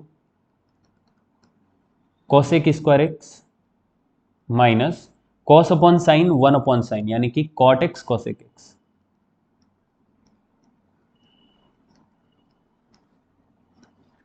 ठीक है, इस तरह का बना। देखो, आप एग्जाम में टाइम सेव करने के लिए ना ये सब चीजें नहीं लिखोगे तो चलेगा, मतलब क्या करना, पहले इसको सिंप्लीफाई करना, जब ये स्टेप पे आ जाएंगे ना तब ये लिमिट लगाना। तो ये जो इतना सा हमने टाइम वेस्ट किया यहाँ पे यहाँ पे यहाँ पे और यहाँ पे, ये रिमूव कर सकते हैं, ये हटा सकते हैं। पर क्योंकि मैं एक्सप्लेन कर रहा हूँ तो मैं प्रॉपर तरीके से एक्सप्लेन करता हूँ ताकि किसी को भी कोई डाउट ना रहे। ओके, एवरेज स्टूडेंट को भी नहीं, बिलो एवरेज को भी नहीं, और स्कॉलर को भी नहीं। पर आप ये सोच सकते हो कि ये सब लिखने की जरूरत नहीं, मतलब आप क्या स्टार्ट करोगे, यहीं पे ऐसे स्टार्ट करोगे 1 minus cos x upon 1 minus cos x, नीचे 1 माइनस कॉस स्क्वायर बन रहा मतलब साइन स्क्वायर, यानी कि ये बन रहा 1 minus cos x upon sine square, और इससे डिवाइड करने के बाद ये बन रहा cosec square x minus cot x cosec x. इसके बाद यहाँ पे ये लिमिट डालना है π/4 to 3π/4 ऐसे। ओके, कॉसेक स्क्वायर का integration minus cot x, cot x cosec x का माइनस कॉसेक एक्स, बार माइनस है इसलिए plus cosec x, limit from pi by 4 to 3 pi by 4। 3 pi by 4 put करेंगे तो ये ऐसा बनेगा minus cot 3 pi by 4 plus cosec 3 pi by 4 minus cot pi by 4 plus cosec pi by 4। Upper limit minus lower limit. ठीक है, 3 pi by 4 को लिख सकते हैं पाई माइनस पाई बाई 4, इधर भी पाई माइनस पाई बाई 4। ऐसा इसलिए लिखा क्योंकि अभी हमें पता चलेगा ना कौन से क्वाड्रेंट में एंगल जा रहा है। ये है cot pi minus pi by 4। Cot pi minus mean second quadrant, और सेकेंड क्वाड्रेंट में कॉट नेगेटिव होता है, इसलिए आएगा माइनस। ऑलरेडी माइनस लगा हुआ है, इसका मतलब ये प्लस हो जाएगा, तो ये बनेगा प्लस, क्योंकि यहाँ पे पाई है इसलिए कॉट का कॉट ही रहेगा, cot pi by 4। Okay, plus cosec pi minus मतलब सेकेंड क्वाड्रेंट में cosec positive, so this is cosec pi by 4 minus ये वाला माइनस, इधर है माइनस कोट पाई बाई 4 यानी कि -1 प्लस कोसेक पाई बाई 4 यानी कि √2। कोट पाई बाई 4 यानी कि 1 प्लस कोसेक पाई बाई 4 यानी कि √2, और ये माइनस अंदर जाएगा तो +1 माइनस √2 से √2 कैंसिल हो जाएगा और फाइनल आंसर 2। यस गाइज, है क्या कोई option? Yes, option B. Okay, option B correct है इसमें। अच्छा, जब इस टाइप का क्वेश्चन देखते हैं ना तो एक और चीज़ दिमाग में आती है, जैसे ये जो सॉल्यूशन देखा हमने ये तो बहुत बड़ा है, बड़ा मतलब कि बहुत ज़्यादा स्टेप लगे, लेकिन अगर स्टार्टिंग में देखेंगे ना तो ऐसा लगेगा कि यार 1 प्लस कॉस एक्स को अगर 2 कॉस स्क्वायर पुट करते, 2 कॉस स्क्वायर एक्स बाई 2, तो भी तो हो रहा है ना। Limit from pi by 4 to 3 pi by 4, और इधर बनेगा 1/2 cos square x by 2 dx।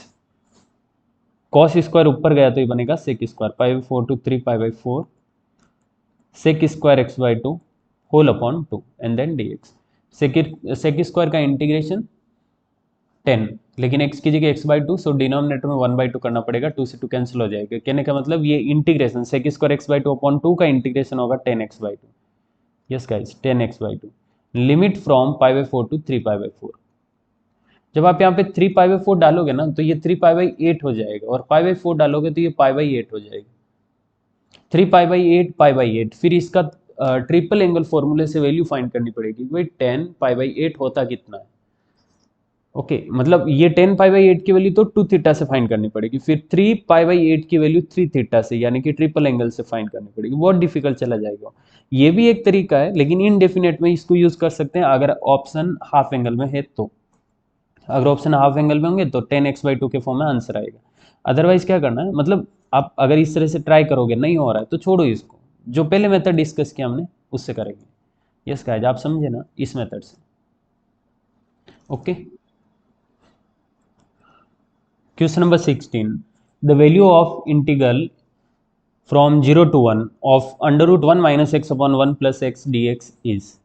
इस क्वेश्चन को दो तरीके से कर सकते हैं। देखो, डेफिनेट इंटीग्रेशन में ना ऑप्शन से हमें कोई मतलब नहीं होता, इनडेफिनेट में तो फिर भी पता चलता है कि किस तरह से सॉल्व करना है, अप्रोच क्या करना है क्वेश्चन में। इनडेफिनेट में न्यूमेरिकल वैल्यू आती है जो कि प्रॉपर सॉल्व होने के बाद ही आएगा, तो ऑप्शन से कोई मतलब ही नहीं रहता। ठीक है, इस इंटीग्रल को सोल्व करना, दो मेथड है, दोनों मेथड हम डिस्कस करेंगे। एक सब्स्टिट्यूशन मेथड है और दूसरा 1 माइनस एक्स से रूट के अंदर मल्टीप्लाई डिवाइड करके। ठीक है,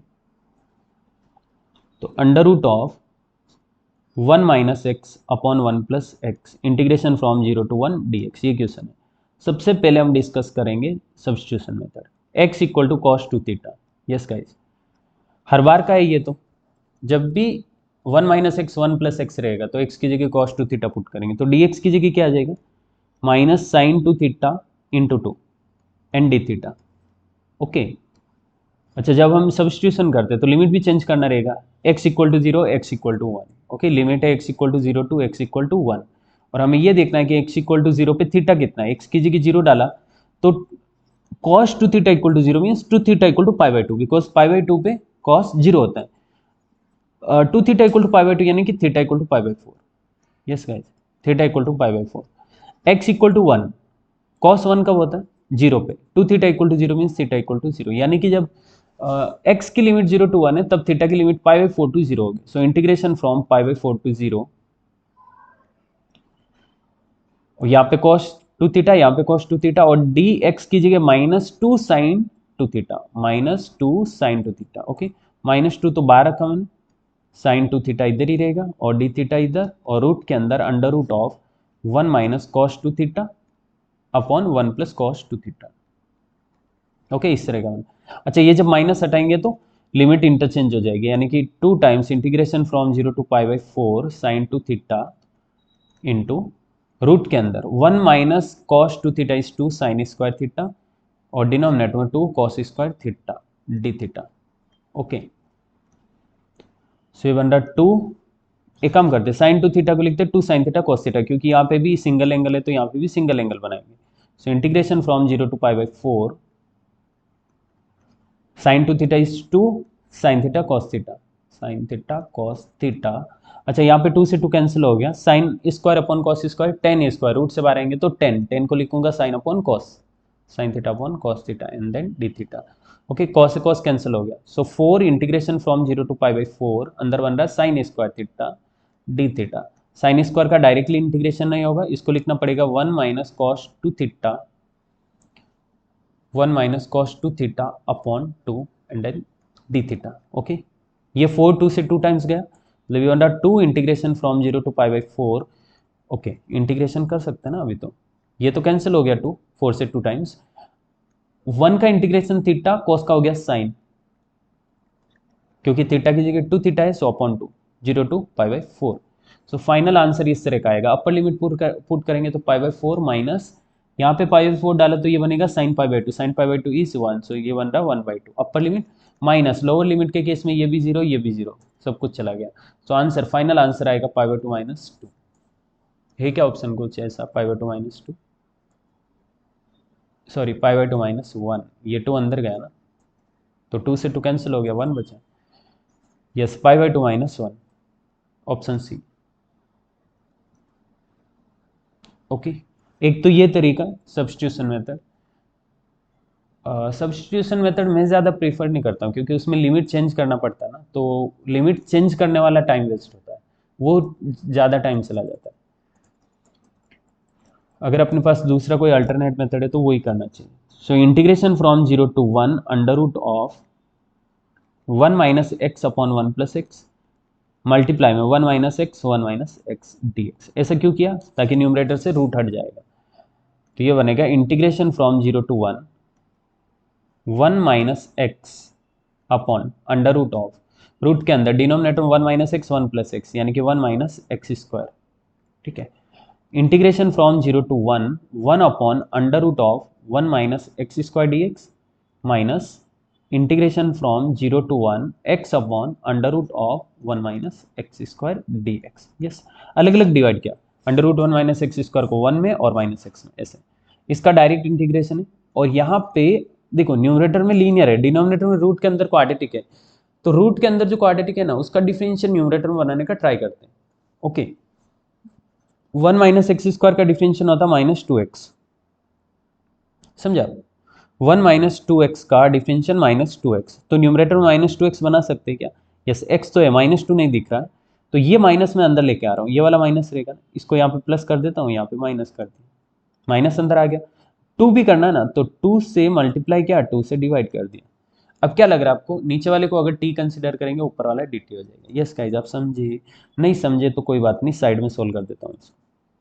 integration from 0 to 1 x upon under root of 1 minus x square, एक काम करते हैं, ये माइनस में अंदर ले लेते हैं, ये माइनस यहाँ पे लिया, ये minus x upon under root 1 minus x square है। ओके, क्या कर रहे हैं यहाँ पे, नीचे वाले का डिफरेंशियल ऊपर बनाने का ट्राई कर रहे हैं, तो 2 से मल्टीप्लाई 2 से डिवाइड किया।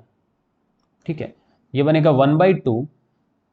ओके, नीचे वाले को t कंसिडर किया, 1 minus x square equal to t, then -2x dx equal to dt, यानी कि ये बनेगा, लिमिट नहीं पुट कर रहा हूँ, मतलब लिमिट चेंज नहीं कर रहा हूँ, ये समझो कि ये इनडेफिनेट इंटीग्रेशन की तरह सोल्व करें, डेफिनेट है ही नहीं, लिमिट है ही नहीं, समझो 1/2 integration d t upon root t, 1 upon root t का इंटीग्रेशन टू रूट टी, 2 से 2 कैंसिल हो गया, रूट टी बचा से, टी की जगह under root 1 minus x square, t की जगह 1 माइनस एक्स स्क्वायर, तो ये बनेगा under root 1 minus x square, यानी कि इस पूरे का इंटीग्रेशन होगा under root 1 minus x square, और लिमिट जो रहेगी वो एज इट इज डालेंगे। अच्छा 1/√x का integration to root x, sorry 1/√1 minus x square है ना, तो ये तो बनेगा साइन इनवर्स एक्स, इसको डमी एक्स थोड़ी ना कंसिडर कर सकते। ये हो रहा sine inverse x from 0 to 1 plus ये हो रहा √1 minus x square integration from 0 to 1।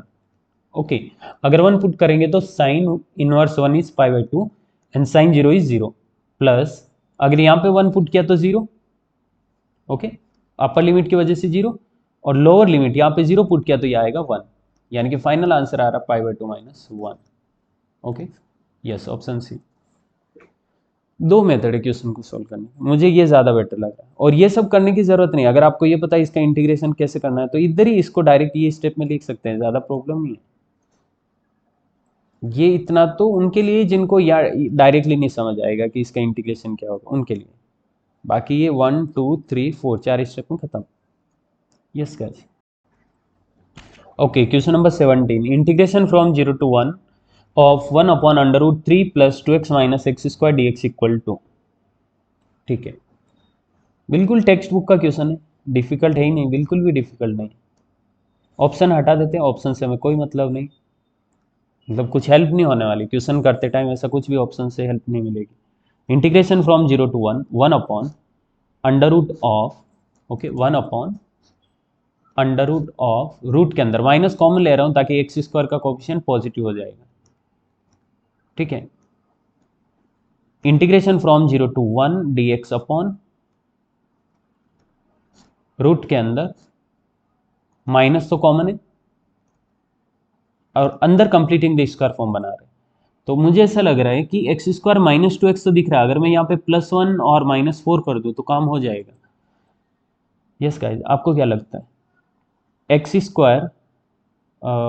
-2x +1, जैसे ही +1 किया तो इधर -4 करना पड़ेगा ताकि ये दोनों मिलके -3 बन जाएंगे। Okay, so integration from 0 to 1 dx upon √ऑफ माइनस बार और अंदर क्या हो रहा है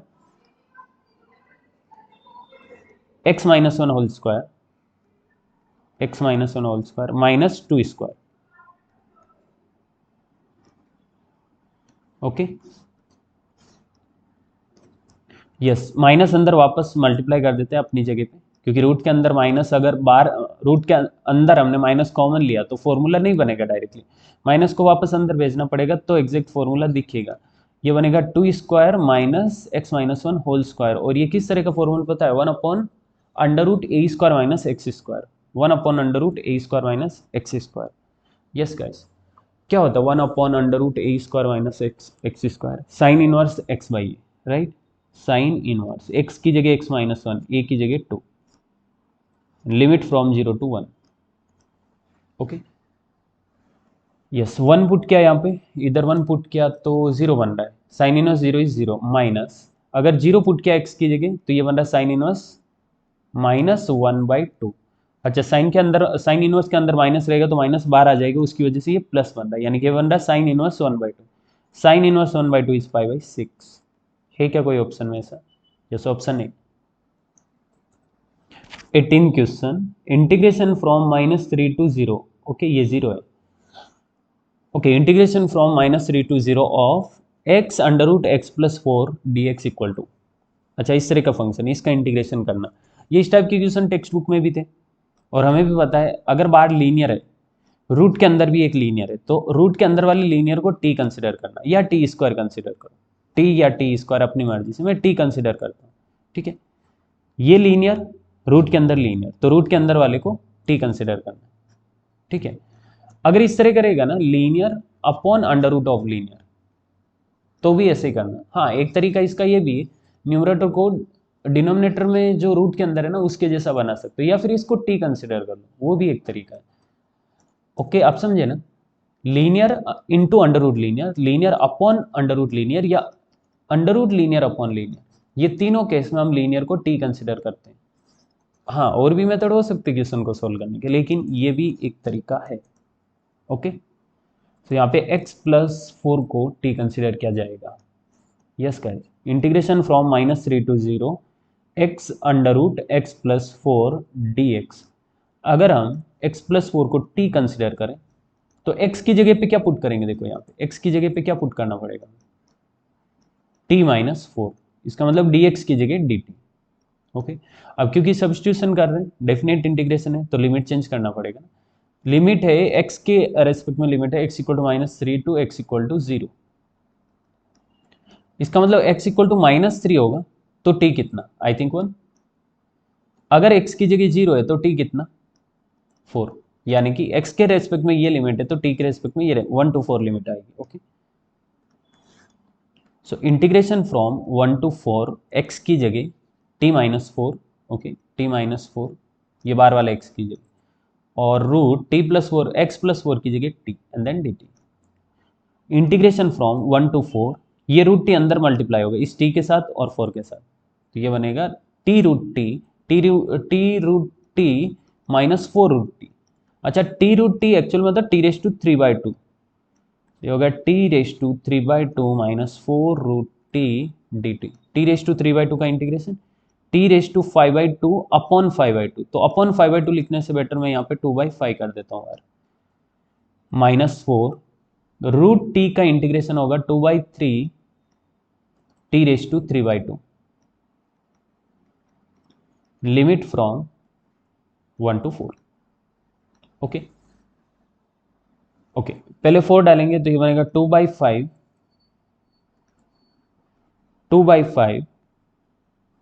4⁵5/2 -8 अपॉन 3 4⁵3/2 अपर लिमिट, माइनस लोअर लिमिट के केस में इधर 1 आ जाएगा, इधर 1 आ जाएगा, तो सिंपली ऐसे बनेगा 2/5 -8/3। ओके, अच्छा 4:1/2, ये जो 5/2 है ना, 5 को साइड में रख रहा हूँ, 4:1/2 होता है 2, 4:1/2 मतलब √4, 2 2:5 इज 32, यानी कि ये बन रहा है 2/5 into 32 minus 8/3 into 4:1/2, 2 is 8। Okay, ये जीरो नहीं नहीं, जीरो नहीं हो रहा, माइनस, मुझे लग रहा है ये क्वेश्चन कर चुके हैं हम लोग पहले, कुछ तो 94/15 जैसा आंसर आएगा या -94/15 ऐसा।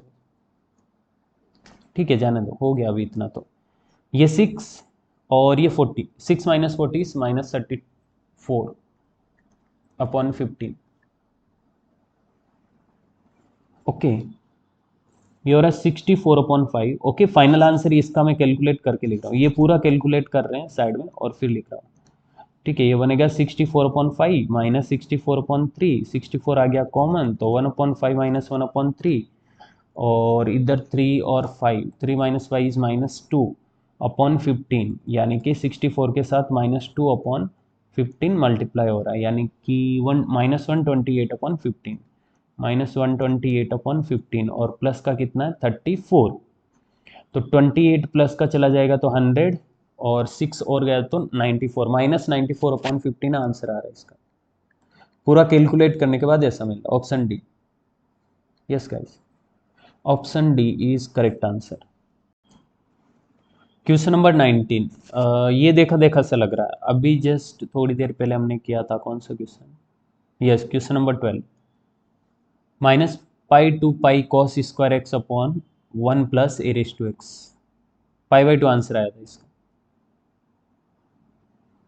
और यही same -π/2 cos square 1 + a⁵x, π/2, option C correct है 19।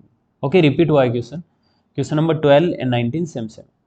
ओके, क्वेश्चन नंबर 20 भी रिपीट हुआ है, क्वेश्चन नंबर 18 जो है ना वो 20 है, सेम टू सेम, -94/15 आंसर है इसका। ठीक है, क्वेश्चन नंबर 20, अरे 21 भी रिपीट हुआ है, क्या हो रहा है भाई, ये जो 17 है वो 21, यस 17 और 21 सेम, 18 नहीं 19 20 21 तीनों रिपीट हुए। ओके कोई नहीं, 22 करते हैं।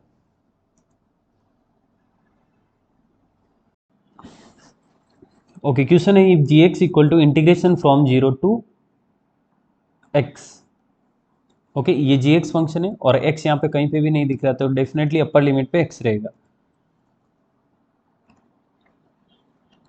ओके ये इस तरह का जी एक्स है, integration from 0 to x cos raise to 40 d t. Okay ये फंक्शन ऑफ एक्स है एक्चुअल में। जब इसको सोल्व करेंगे तो अपर लिमिट डालेंगे ना, अपर लिमिट डालेंगे मतलब एक्स डालेंगे, तो फंक्शन ऑफ एक्स हो गया ना ये जी एक्स।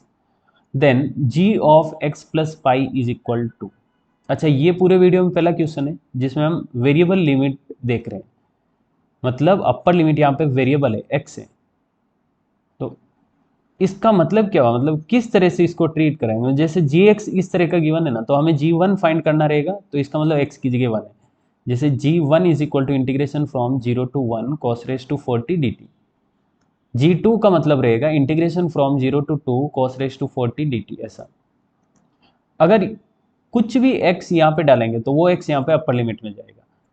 ओके और हमें पूछा है जी ऑफ एक्स प्लस पाई, वो भी जी एक्स और जी पाई के फॉर्म में। यस गाइस, जैसे जैसे क्वेश्चन में बोला वैसे वैसे करते जाओ, आंसर आ जाएगा। डिफिकल्ट नहीं है question.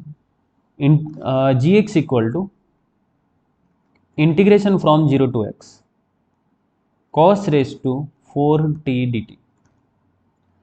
So g of x plus pi कितना होगा, g of x plus pi integration from 0 to x plus pi of cos raise to 4t dt।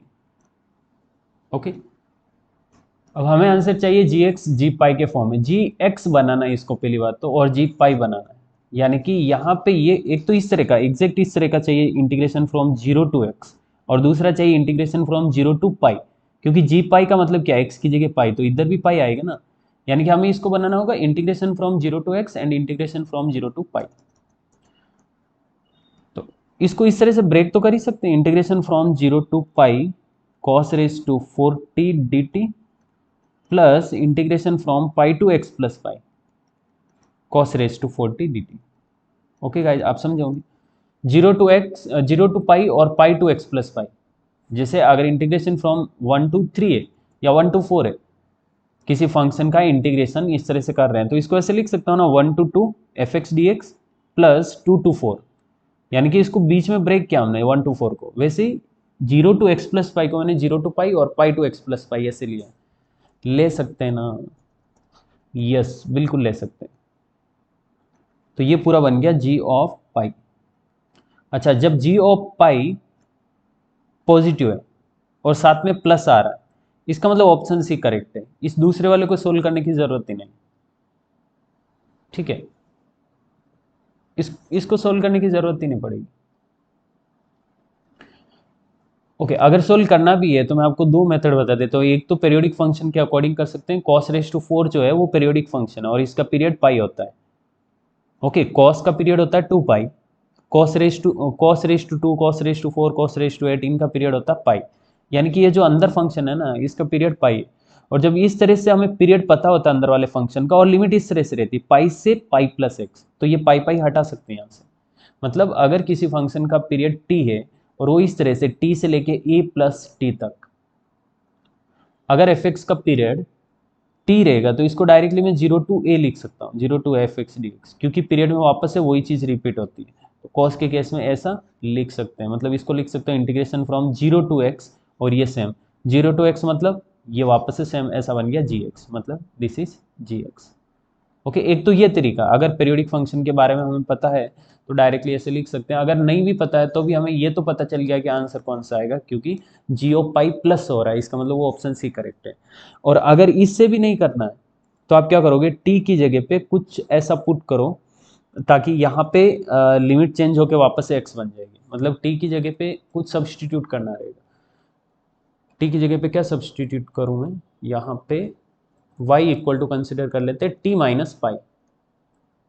Okay y equal to t minus pi ऐसा कुछ कर सकते हैं, ताकि t की जगह अगर पाई आएगा, क्योंकि ये t की लिमिट है, t के रेस्पेक्ट में इंटीग्रेशन हो रहा है ना, तो t है, यहाँ पे पाई आएगा तो ये 0 बन जाएगा, और x प्लस पाई आएगा तो x बन जाएगा, मतलब 0 से x तक लिमिट हो जाएगी। यस गाइज आप समझे ना, y equal to t minus pi, मतलब t की जगह आ रहा है y plus pi, t equal to y plus pi ऐसा सब्सटीट्यूट कर रहा हूँ मैं, तो डी टी की जगह डी वाई आ जाएगा। ठीक है डी टी की जगह डी वाई आ गया, और इधर जब लिमिट चेंज करेंगे तो टी की लिमिट एक्स पाई से लेके एक्स प्लस पाई तक है। ओके, ये टी की लिमिट है, जिसके रेस्पेक्ट में इंटीग्रेशन होता है वो लिमिट होती है। टी इक्वल टू पाई से t equal to x plus pi तक है। तो आप देखो जब टी इक्वल टू पाई है तो y कितना है, y इक्वल टू आ जाएगा 0, और जब t equal to x plus pi है तब y इक्वल टू एक्स है। मतलब y के रेस्पेक्ट में लिमिट आएगी 0 to x, and cos raise to 4 t की जगह पे pi plus y, y plus pi करो या पाई प्लस वाई करो एक ही बात है, pi plus y and d y. Okay, और cos pi plus cos raise to 4 pi plus y is actually cos raise to 4 y, और ये वापस से g ऑफ x बन गया। ओके गाइज, आप समझे होंगे, तीन मेथड बता दिए हमने। एक तो डायरेक्टली हो गया क्योंकि यहाँ पे प्लस लिखा हुआ है इसलिए ऑप्शन सी करेक्ट है। दूसरा पीरियोडिक फंक्शन की प्रॉपर्टी के अकॉर्डिंग बता दिया। पीरियोडिक फंक्शन जब डेफिनेट इंटीग्रेशन में यूज होता है तो ये एक प्रॉपर्टी रहती है, इसको हटा सकते हैं। या फिर तीसरा मेथड आप t equal to y plus pi substitute करके भी कर सकते हैं। Okay, 23 integration from 0 to 1 mod of 5x minus 3 dx is equal to। Okay, mod function जो अंदर है ना उसको मैं एफ एक्स कंसिडर कर रहा हूँ, f x equal to mod of 5x-3। अब मॉड फंक्शन अलग अलग इंटरवल में अलग अलग तरीके से ओपन होता है। जहाँ पे ये जीरो रहेगा उससे लेस वैल्यू के लिए नेगेटिव से ओपन होता है। ये कहाँ पे जीरो है, 3/5 पे, तो 3/5 से लेस वैल्यू के लिए नेगेटिव से ओपन होगा, मतलब ये बनेगा 3-5x। ओके, और 3/5 से ग्रेटर वैल्यू के लिए पॉजिटिव से ओपन होगा, यानी कि एज इट इज रहेगा। यस गाइस, और जब भी हम इस तरह से नेगेटिव पॉजिटिव से ओपन करते हैं ना तो एक बात का ध्यान रखना, एक्स का कोफिशिएंट पॉजिटिव होना चाहिए। एक्स का कोफिशिएंट पॉजिटिव होने के बाद लेस वैल्यू के लिए नेगेटिव से ओपन, ग्रेटर वैल्यू के लिए पॉजिटिव से ओपन, ऐसा। ठीक है, अब हमें इंटीग्रेशन करना है 0 से लेके 1 तक, लेकिन 1 से पहले ही 3/5 पे फंक्शन चेंज हो गया। इसका मतलब हमें इसको ऐसे लिखना पड़ेगा, इंटीग्रेशन फ्रॉम 0 to 3/5, 3/5 के लिए 3-5x एंड 3/5 to 1 फंक्शन आएगा 5x-3 dx। Yes guys, 0 to 1 तक इंटीग्रेशन करना है, लेकिन उससे पहले इस तरह से चेंज करना पड़ेगा। देखो इस क्वेश्चन को ना अलग तरीके से भी कर सकते हैं, थोड़ा सा मतलब ऐसे क्या बोलते हैं, कर्व बना के, कर्व ड्रॉ करके, वो भी एक मेथड बता देता हूँ। ये इतना टाइम वेस्ट होगा ही नहीं आपका। इस मेथड से करेंगे ना सारे स्टूडेंट का आंसर आएगा। ठीक है, और समझना आसान है, लेकिन ग्राफ से करेंगे तो थोड़ा समझना डिफिकल्ट हो सकता है और मिस्टेक भी हो सकती है, लेकिन वो बेस्ट मेथड है, मतलब बहुत जल्दी आंसर आ जाता है। दोनों मेथड डिस्कस करने वाले हैं। ओके, 3 का इंटीग्रेशन 3x, 5x का integration 5x² upon 2 and integration from 0 to 3/5 plus 5x का इंटीग्रेशन 5x² अपॉन 2 और 3 का integration 3x, integration from 3/5 to 1। 3/5 इधर पुट किया तो ये बनेगा 9/5,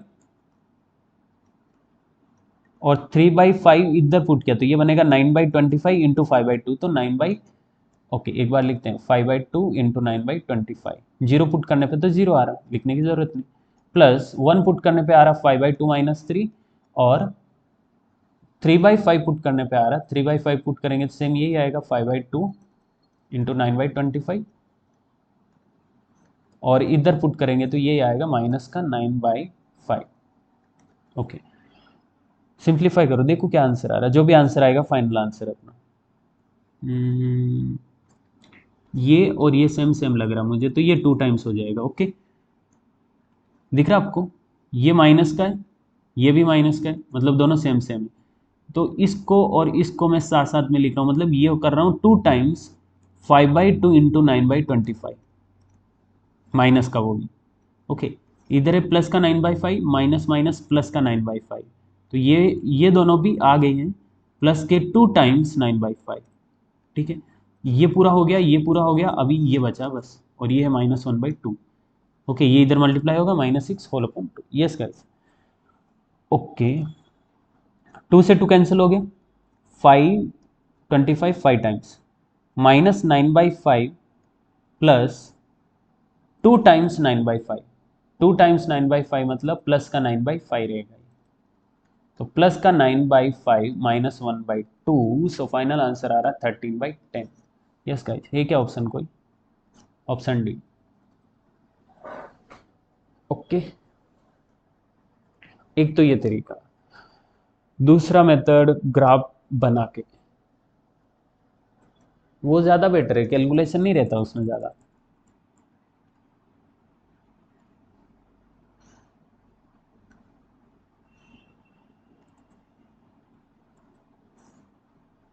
ये अपना coordinate system.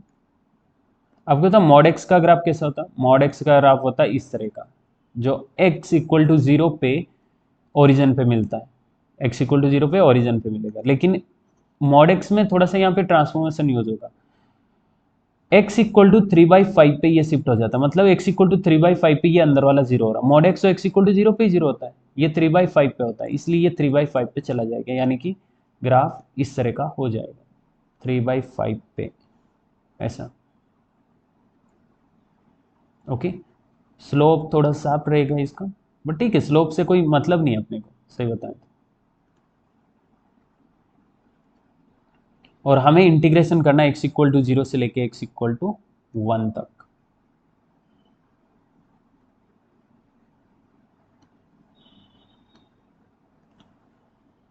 Yes guys, x equal to zero से एक्स इक्वल टू 1, और ये पॉइंट कौन सा है? 3/5, 3/5 पे जीरो आने वाला है, ठीक है।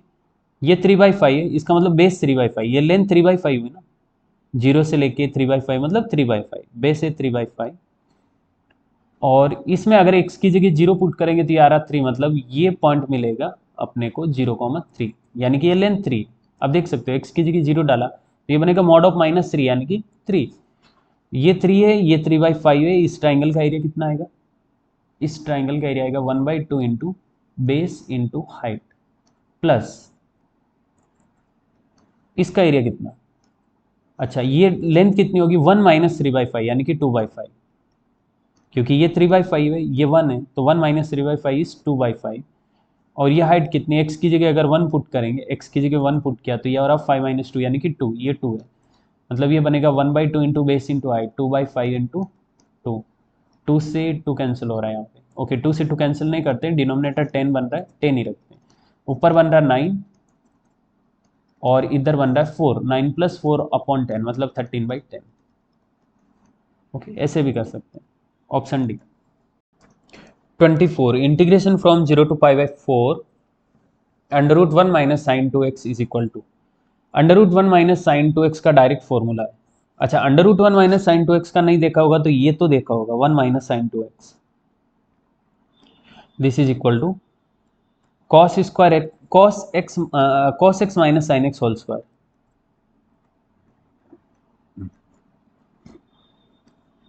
सो √1 - sin2x इक्वल टू हो जाएगा cos x - sin x।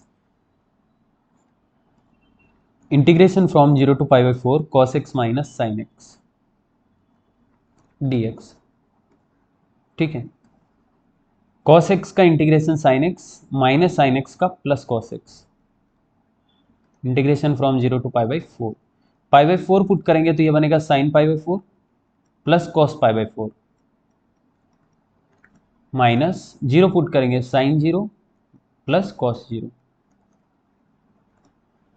sin π/4 1/√2, cos π/4 1/√2, sin 0 0, cos 0 1, 1/√2 plus 1/√2 is 2/√2, जिसको लिख सकते हैं √2 सिंपल, 2/√2 क्या होता है? √2, okay, -1, √2 -1 answer, option B. Question number 25, integration from 0 to π/2 of 1/5 + 4 cos x dx equal to, okay, textbook का क्वेश्चन है। cos x की जगह 10 I mean 1 - tan²x/2/1 + tan²x/2 put करना है, सिंप्लीफाई करके tan x/2 को t कंसिडर करना है, सिंपल प्रोसेस है, ओके। इंटीग्रेशन फ्रॉम मतलब याद रखने के हिसाब से सिंपल है, बाकी कैलकुलेशन बहुत ज़्यादा है। 0 to π/2 dx upon 5 + 4 cos x की जगह हम पुट करेंगे 1 - tan²x/2 upon 1 + tan²x/2।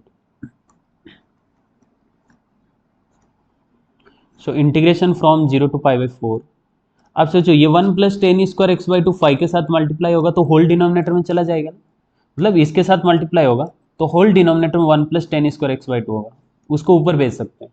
Yes guys, आप समझे ना, 1 + tan²x/2 ये पूरा का पूरा 5 के साथ मल्टीप्लाई हुआ और फिर ऊपर चला गया, तो पहले ऊपर भेज देते हैं, कोई प्रॉब्लम नहीं।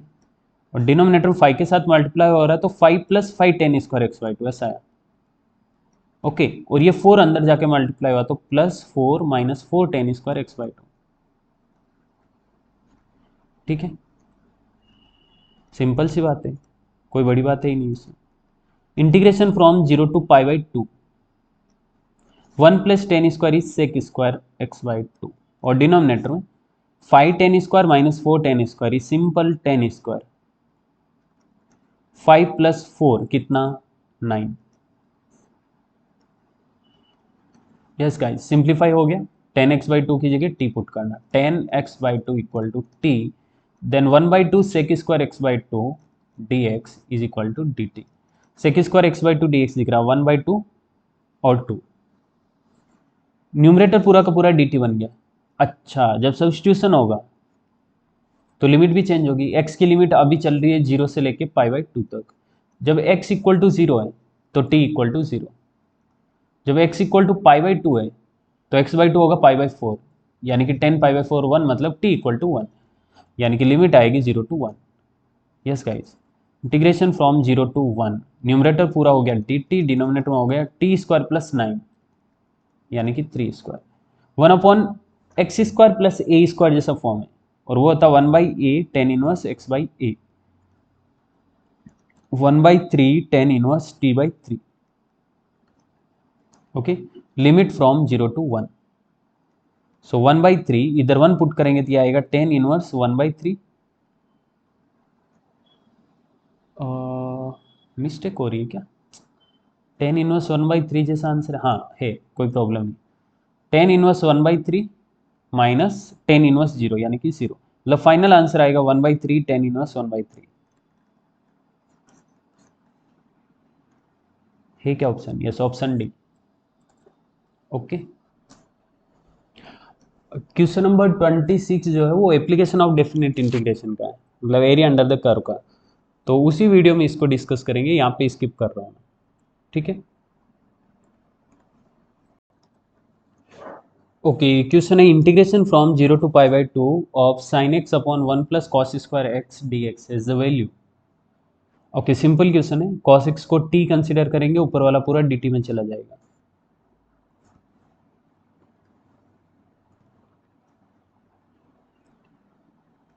cos x is equal to t, then minus sin x dx equal to dt। Okay, अच्छा लिमिट भी चेंज करना पड़ेगा, अभी x की लिमिट है 0 to π/2, x = 0 to x = π/2। देखो x = 0 है, cos 0 होता है 1, सो t = 1, एंड cos π/2 होता है 0, सो t = 0। अच्छा, यहाँ पे माइनस नहीं है ना, तो माइनस लगाना पड़ेगा। Okay, so minus sign x d x पूरा dt बन गया, इधर डिनोमिनेटर 1 + t², अकॉर्डिंगली लिमिट ये आ जाएगी 1 से लेके 0 तक, सो ये बनेगा माइनस इंटीग्रेशन फ्रॉम 1 to 0, देखो x की लिमिट 0 to π/2, देन t की limit 1 to 0, dt upon 1 + t², 1/1 + t² का integration tan inverse t from 1 to 0।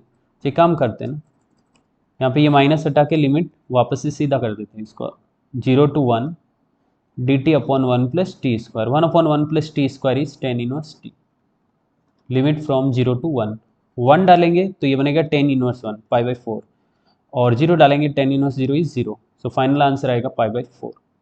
Yes guys, option C.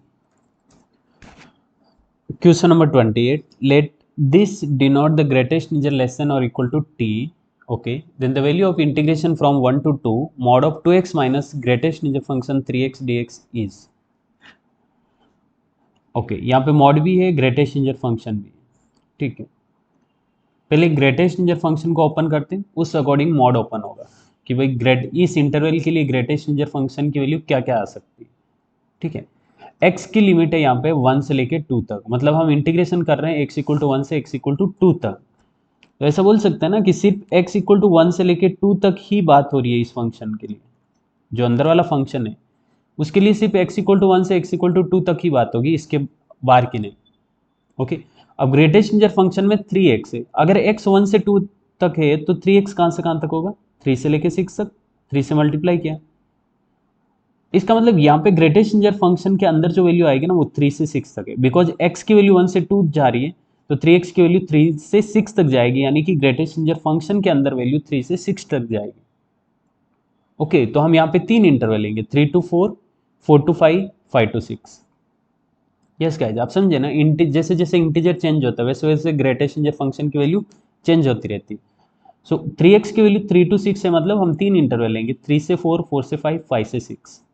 Okay, मतलब मैं अगर अंदर वाले फंक्शन को f(x) कंसिडर करूं, f(x) equal to mod of 2x minus greatest integer function 3x, तो इस f(x) के लिए मुझे 3 इंटरवल लेना होगा। एक तो मैं ये बोलूंगा कि 3x की वैल्यू 3 से लेके 4, ओके, 3x की वैल्यू 3 से लेके 4, फिर 4 से लेके 5, और फिर 5 से 6। ओके, आप सोचो 3x की वैल्यू जब 3 to 4 है, यहाँ पे देखो 3x की वैल्यू 3 to 4 है, तो उसकी ग्रेटेस्ट इंटीजर वैल्यू कितनी होगी? 3 से लेके 4 तक ग्रेटेस्ट इंटीजर वैल्यू होती है 3।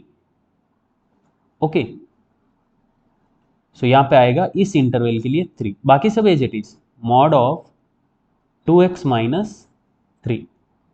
Yes guys, mod of 2x minus 3, आप समझे होंगे। इस इंटरवल के लिए यहाँ पे, इस पूरे इंटरवल के लिए यहाँ पे वैल्यू सिर्फ 3 आने वाली।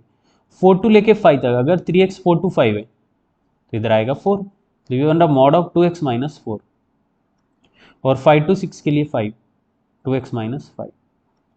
ओके, ये तो हमने 3x के लिए देखा। 3x के लिए क्यों किया ऐसा? क्योंकि यहाँ पे ग्रेटेस्ट इंटीजर फंक्शन के अंदर 3x है। अब सोचो कि x के लिए क्या आएगा, मतलब 3 से डिवाइड करके वापस f(x) लिख रहा हूँ। f(x) इक्वल टू ये जो 3 फंक्शन आए हैं अपने पास, 3x minus 3, mod of 2x minus 4, mod of 2x minus 5, ये आया है 3x की वैल्यू जब 3 से 4 है, यानी कि x की वैल्यू 3/3 से 4/3 तक है। ओके, 3 से डिवाइड करेंगे 3/3 टू 4/3, यहाँ पे 3 से डिवाइड करेंगे 4/3 टू 5/3, 4/3 टू 5/3, इधर 5/3 टू 6/3, 6/3 मतलब 2। देखो x की वैल्यू तो वापस 1 से 2 तक ही आनी है, क्योंकि वहीं से तो हमने शुरुआत की थी। यस गाइस, अभी हमें ये पता चला कि इस इंटरवल के लिए जो f(x) है, यानी कि जो अंदर वाला फंक्शन है वो इस तरह से ओपन होगा, इस इंटरवल के लिए अंदर वाला फंक्शन ऐसे ओपन होगा, इस इंटरवल के लिए अंदर वाला फंक्शन ऐसे ओपन होगा। अच्छा, अभी मॉड भी लगा हुआ है, अभी पूरा सोल्व नहीं हुआ, मॉड भी लगा हुआ है, तो हमें क्या करना पड़ेगा कि भाई देखना पड़ेगा कि इस इंटरवल में कौन से पार्ट के लिए ये पॉजिटिव से ओपन होगा और कौन से पार्ट के लिए नेगेटिव से ओपन होगा। तो ये 0 हो रहा है 3/2 पे, यानी कि 1.5 पे। ओके, 1.5 पे ये 0 हो रहा है, तो 1.5 से लेस वैल्यू के लिए नेगेटिव से ओपन होगा और ग्रेटर वैल्यू के लिए पॉजिटिव से ओपन होगा। मॉड फंक्शन ऐसे ही ओपन करते हैं, जहाँ पे 0 हो रहा है उससे लेस वैल्यू के लिए नेगेटिव से, ग्रेटर वैल्यू के लिए पॉजिटिव से। अब अपने पास जो इंटरवल है ना वो 1 से लेके 4/3 है। 4/3 बोले तो कितना, 1.3, 1.333, 1 से लेके 1.33 मतलब 1.5 से लेस है ही नहीं, सॉरी 1.5 से ग्रेटर है ही नहीं, 1 से लेके 1.33 मतलब 1.5 से लेस ही है। इसका मतलब ये पूरा जो इंटरवल है ना नेगेटिव से ओपन हो रहा है। यस गाइज, आप समझे ना, मॉड फंक्शन, ये वाला मॉड फंक्शन 1.5 से लेस के लिए नेगेटिव से ओपन होगा। यहाँ पे जो ये पूरा इंटरवल है ना ये 1.5 से लेस है, इसका मतलब ये पूरा का पूरा नेगेटिव से ओपन हो रहा है। सो अपने पास ये f(x) वापस इस तरीके से बनेगा, ग्रेटेस्ट इंटीजर फंक्शन 3, नहीं ग्रेटेस्ट इंटीजर फंक्शन है ही नहीं, ये ब्रैकेट है, 3 minus 2x for this interval 1 to 4/3। अच्छा, ये किस पे 0 हो रहा है, x इक्वल टू 2 पे, तो 2 से लेस वैल्यू के लिए नेगेटिव से ओपन होगा, ग्रेटर वैल्यू के लिए पॉजिटिव से ओपन होगा। और इंटरेस्टिंग बात ये है कि ये जो कुछ भी इंटरवल गिवन है वो पूरा का पूरा 2 से लेस है, बिकॉज 2 तो यहाँ पे है ना 5/3, यानी कि यहाँ पे 6/3 होता तो 2 होता, ये तो 5/3 है मतलब 2 से लेस है, 2 से लेस है मतलब ये भी नेगेटिव से ओपन होने वाला है। यस गाइस, ये भी नेगेटिव से ओपन होगा, मतलब ये बन रहा 4 माइनस 2x।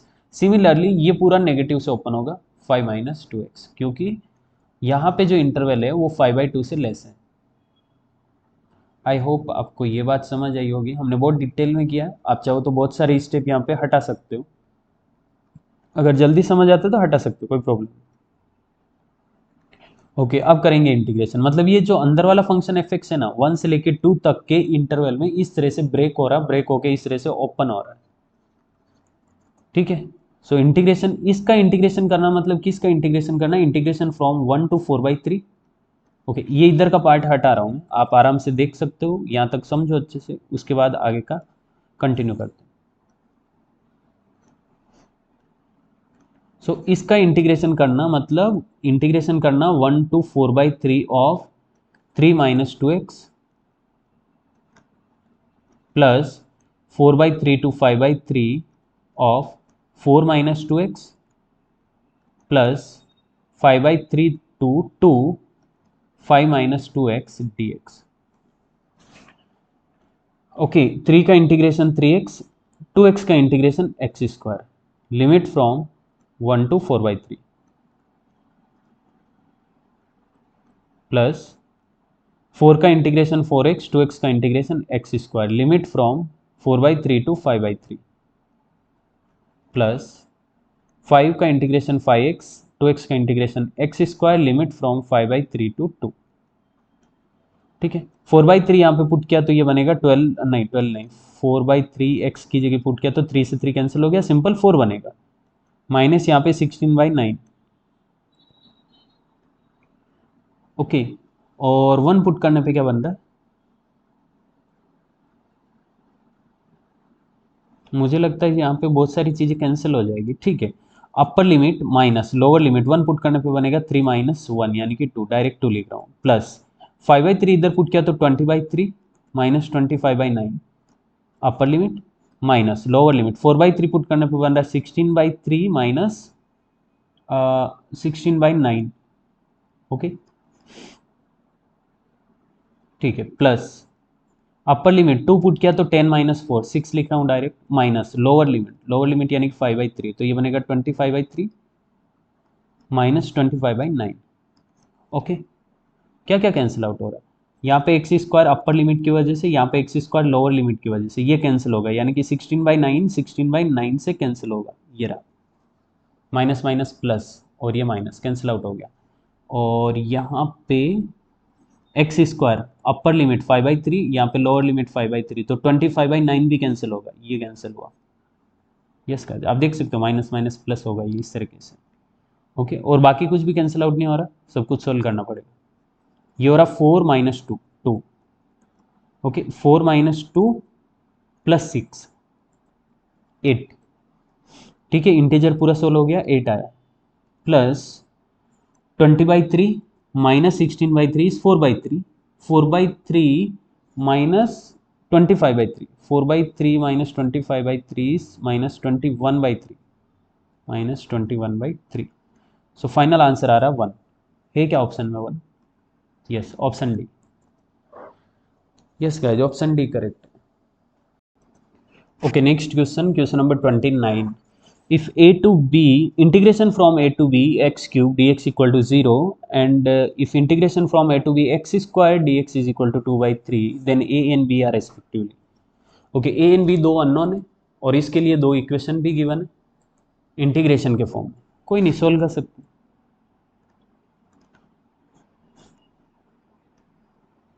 ओके सो ये क्या बनेगा, एक्स क्यूब का इंटीग्रेशन, ओके साइड में लिखते एक बार वापस से, a to b x cube d x is equal to 0, x cube का integration x⁴/4 and limit from a to b is equal to 0, यानी कि ये बनेगा b⁴/4 minus a⁴/4 is equal to 0, means b⁴ minus a⁴ equal to 0।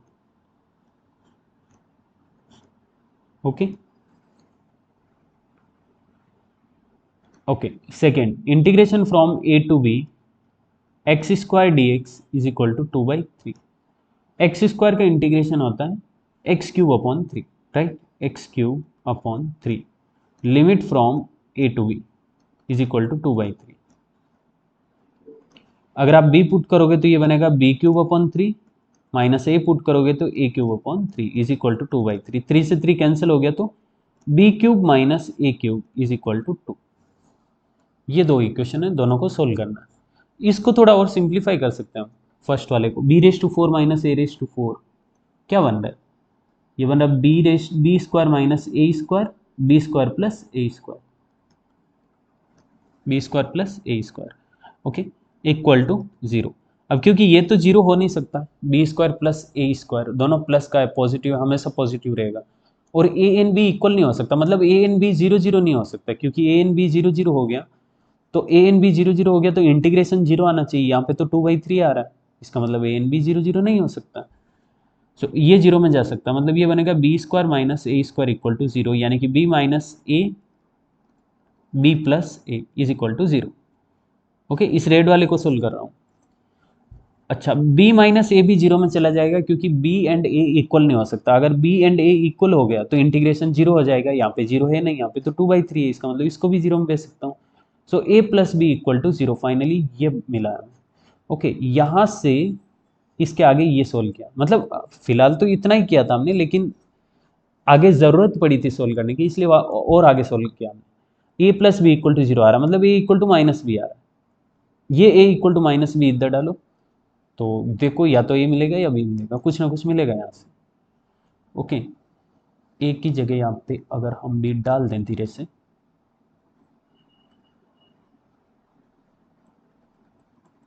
तो ये बनेगा minus b whole cube is equal to two, मतलब b cube plus b cube is equal to two, यानी कि 2 times b cube is equal to two, मतलब b cube is equal to one, यानी कि b equal to one. अगर b equal to one है तो ए कितना है, ए माइनस वन है, खत्म, -1, 1, ऑप्शन बी।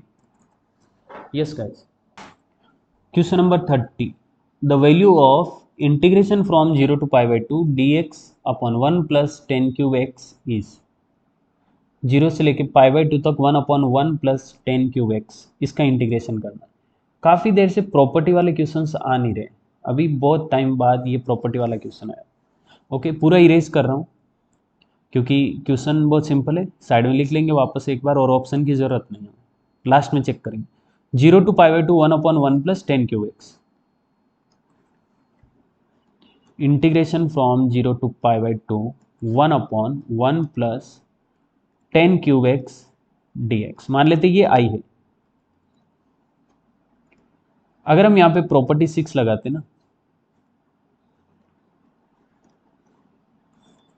तो ये बन जाएगा I equal to integration from 0 to pi by 2 1/1 plus 10 x की जगह pi by two minus x, यही है प्रॉपर्टी 6, तो एक्स की जगह अपर लिमिट माइनस एक्स डालना होता है। तो ये बनेगा I equal to integration from 0 to pi by 2 1/1 plus, इसको लिख सकते हैं cot cube x. Okay, 10 pi by two minus x is cot x, इसलिए ठीक है। कॉट क्यूब को लिखा 1/10 cube, integration from 0 to pi by 2 1/1 plus 1/10 cube x. अब देखो ये 10 क्यूब इधर मल्टीप्लाई होगा तो होल डिनोमिनेटर में 10 क्यूब आएगा, जिसको हम ऊपर भेज सकते हैं। यस गाइस, ऐसा कुछ बनेगा I equal to integration from 0 to pi by 2 10 cube x upon 1 plus 10 cube x, मतलब 10 क्यूब एक्स प्लस 1 या 1 प्लस 10 क्यूब एक्स, एक ही बात है ना। भाई नीचे क्या बन रहा है, 10 क्यूब प्लस 1, और ये ऊपर चला जाएगा 10 cube.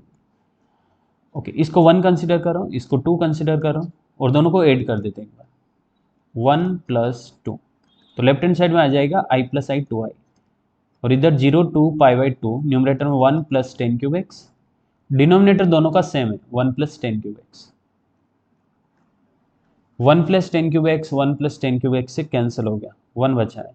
2i is equal to integration from 0 to pi by 2 simple dx। आप समझे ना, डिनोमिनेटर दोनों का सेम है तो न्यूमरेटर ऐड हो गया 1 प्लस 10 क्यूब एक्स, ये वाला।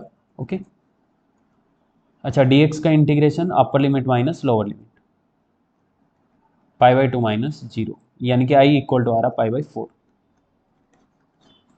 ओके, इसका आंसर आएगा pi by 4, option C.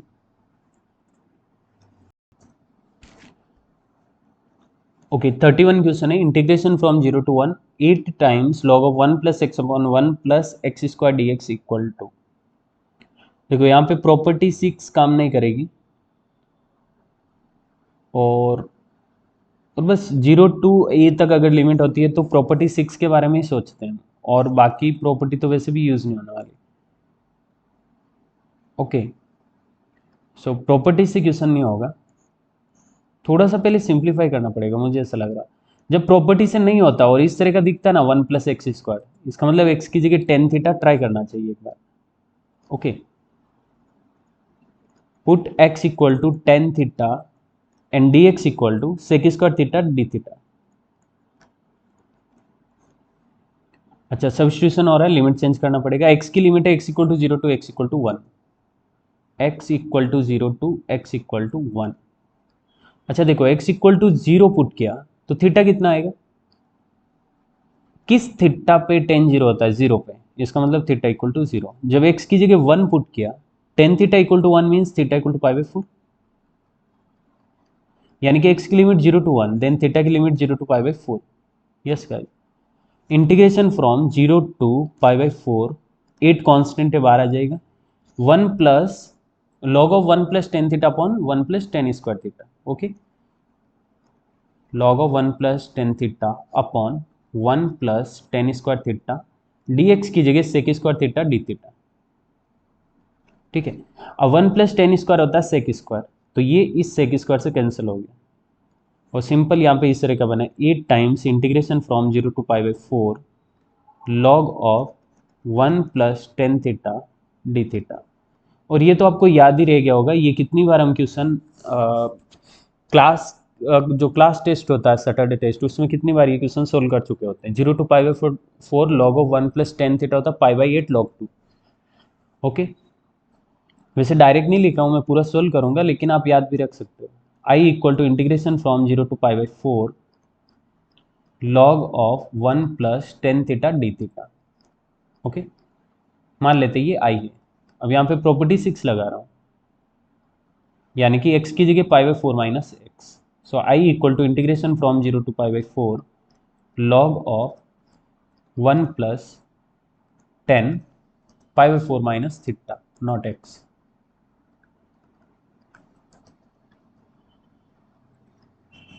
D theta, tan π/4 - theta को एक्सपेंड करेंगे, तो I equal to integration from 0 to π/4 log of 1 + 1 - tan theta upon 1 + tan theta, tan π/4 - theta का formula.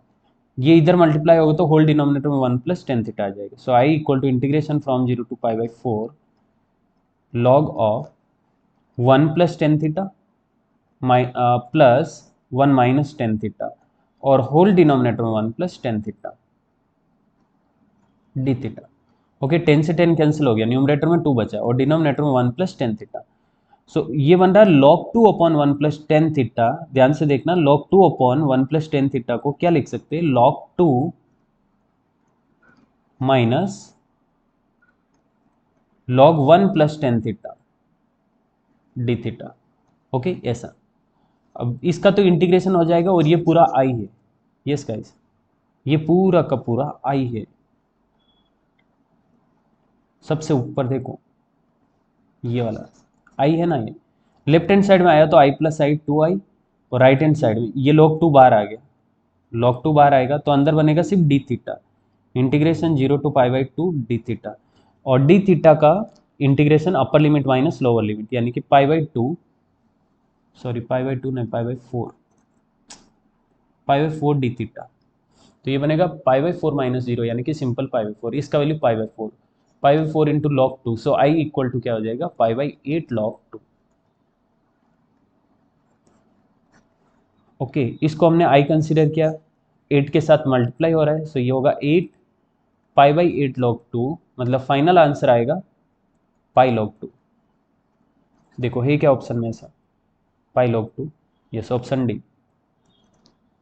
Okay, question number 32, integration from 0 to π/4 sec⁴x dx equal to. Okay, sec⁴ को लिखेंगे हम sec² into sec² को 1 + tan², अंदर multiply करेंगे, आराम से integration हो रहा है। इस टाइप के क्वेश्चन हमने इनडेफिनेट इंटीग्रेशन में किए है, यहाँ पे पेपर में नहीं लेकिन टेक्स्ट बुक में। ओके, ऑप्शन हटा देते हैं, ऑप्शन से तो कुछ होने ही नहीं वाला। डेफिनेट इंटीग्रेशन में ऑप्शन किसी काम के नहीं। मतलब हेल्प नहीं कर सकते। इंटीग्रेशन फ्रॉम 0 टू π/4, π/4 है कि π/2 है, π/4, integration from 0 to π/4 sec raise to 4x dx। Okay, मान लेते ये आई है, I equal to integration from 0 to π/4, इसको लिखा sec square x into sec square x, और ये सेक स्क्वायर डी टी बन सकता है अगर इसको हम 10 में बना दे तो। यस गाइस, आप समझे ना। I equal to integration from 0 to π/4, एक सेक स्क्वायर को लिखा 1 + tan स्क्वायर एक्स, इधर sec square x d x. अब अगर 10 को टी कंसिडर करें तो सेक स्क्वायर डी टी में चला जाएगा, tan x equal to t sec square x d x equal to d t. Okay, और अकॉर्डिंगली यहाँ पे लिमिट चेंज करनी पड़ेगी। x इक्वल टू 0 से x इक्वल टू π/4 ये लिमिट है। अगर x की जगह 0 डालेंगे तो t आएगा 0, x की जगह π/4 डालेंगे तो 10 π/4 1, यानी कि t इक्वल टू 1, मतलब लिमिट जा रही है 0 टू 1। ठीक है, इंटीग्रेशन फ्रॉम 0 टू 1, 1 + 10 की जगह t और sec square x d x की जगह डी टी। ओके, 1 का इंटीग्रेशन टी स्क्वायर का integration t³ 3, limit from 0 to 1। 1 put किया तो 1 + 1/3 और 0 पुट किया तो 0, मतलब फाइनल आंसर आ रहा 4/3। खत्म, ऑप्शन बी।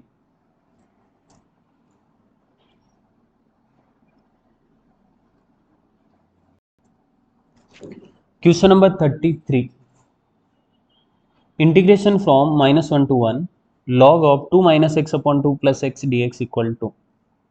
ओके, जब भी इस तरह की लिमिट रहेगी -a टू a, तो प्रॉपर्टी 8 अप्लाई करने का ट्राई करेंगे। मतलब हम चेक करेंगे कि अंदर वाले फंक्शन का नेचर क्या है, यानी कि अंदर वाला फंक्शन ऑड है कि इवन है। तो इसको मैं एफ एक्स कंसिडर कर रहा हूँ, log of 2 - x/2 + x। Odd even check करने के लिए एक्स की जगह -x पुट करेंगे, एक्स की जगह -x पुट किया, लेफ्ट हैंड साइड में भी राइट हैंड साइड में, ये बनेगा 2 + x/2 - x। अच्छा, अगर इसका रेसिप्रोकल करेंगे ना तो लॉग के पावर में -1 आ जाएगा, मतलब 2 - x/2 + x whole raise to -1। Log की प्रॉपर्टी से ये -12 आएगा, मतलब minus of log of 2 - x/2 + x। और हम क्या नोटिस कर रहे हैं, लॉग ऑफ 2 - x/2 + x तो एफ एक्स है, और ये जो बार माइनस है वो एज इट इज, यानी कि यहाँ से f of -x equal to minus of F x मिल रहा है। इसका मतलब f x is odd function,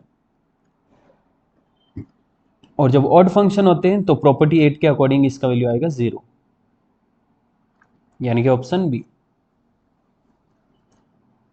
okay, और इसी के साथ अपना ये वीडियो कंप्लीट होता है। टोटल 33 क्वेश्चन है इस वीडियो में, और यहाँ से आप आंसर चेक कर सकते हो सकता है आंसर होंगे, ये जो पीछे आंसर गिवन है मतलब पॉसिबल है कि होंगे, ये सब सोल्व करके आंसर डाले गए, तो जो हमने सोल्व किया वही फाइनल आंसर है। ओके, सो बाय बाय एवरीवन, मिलते हैं वापस नेक्स्ट वीडियो।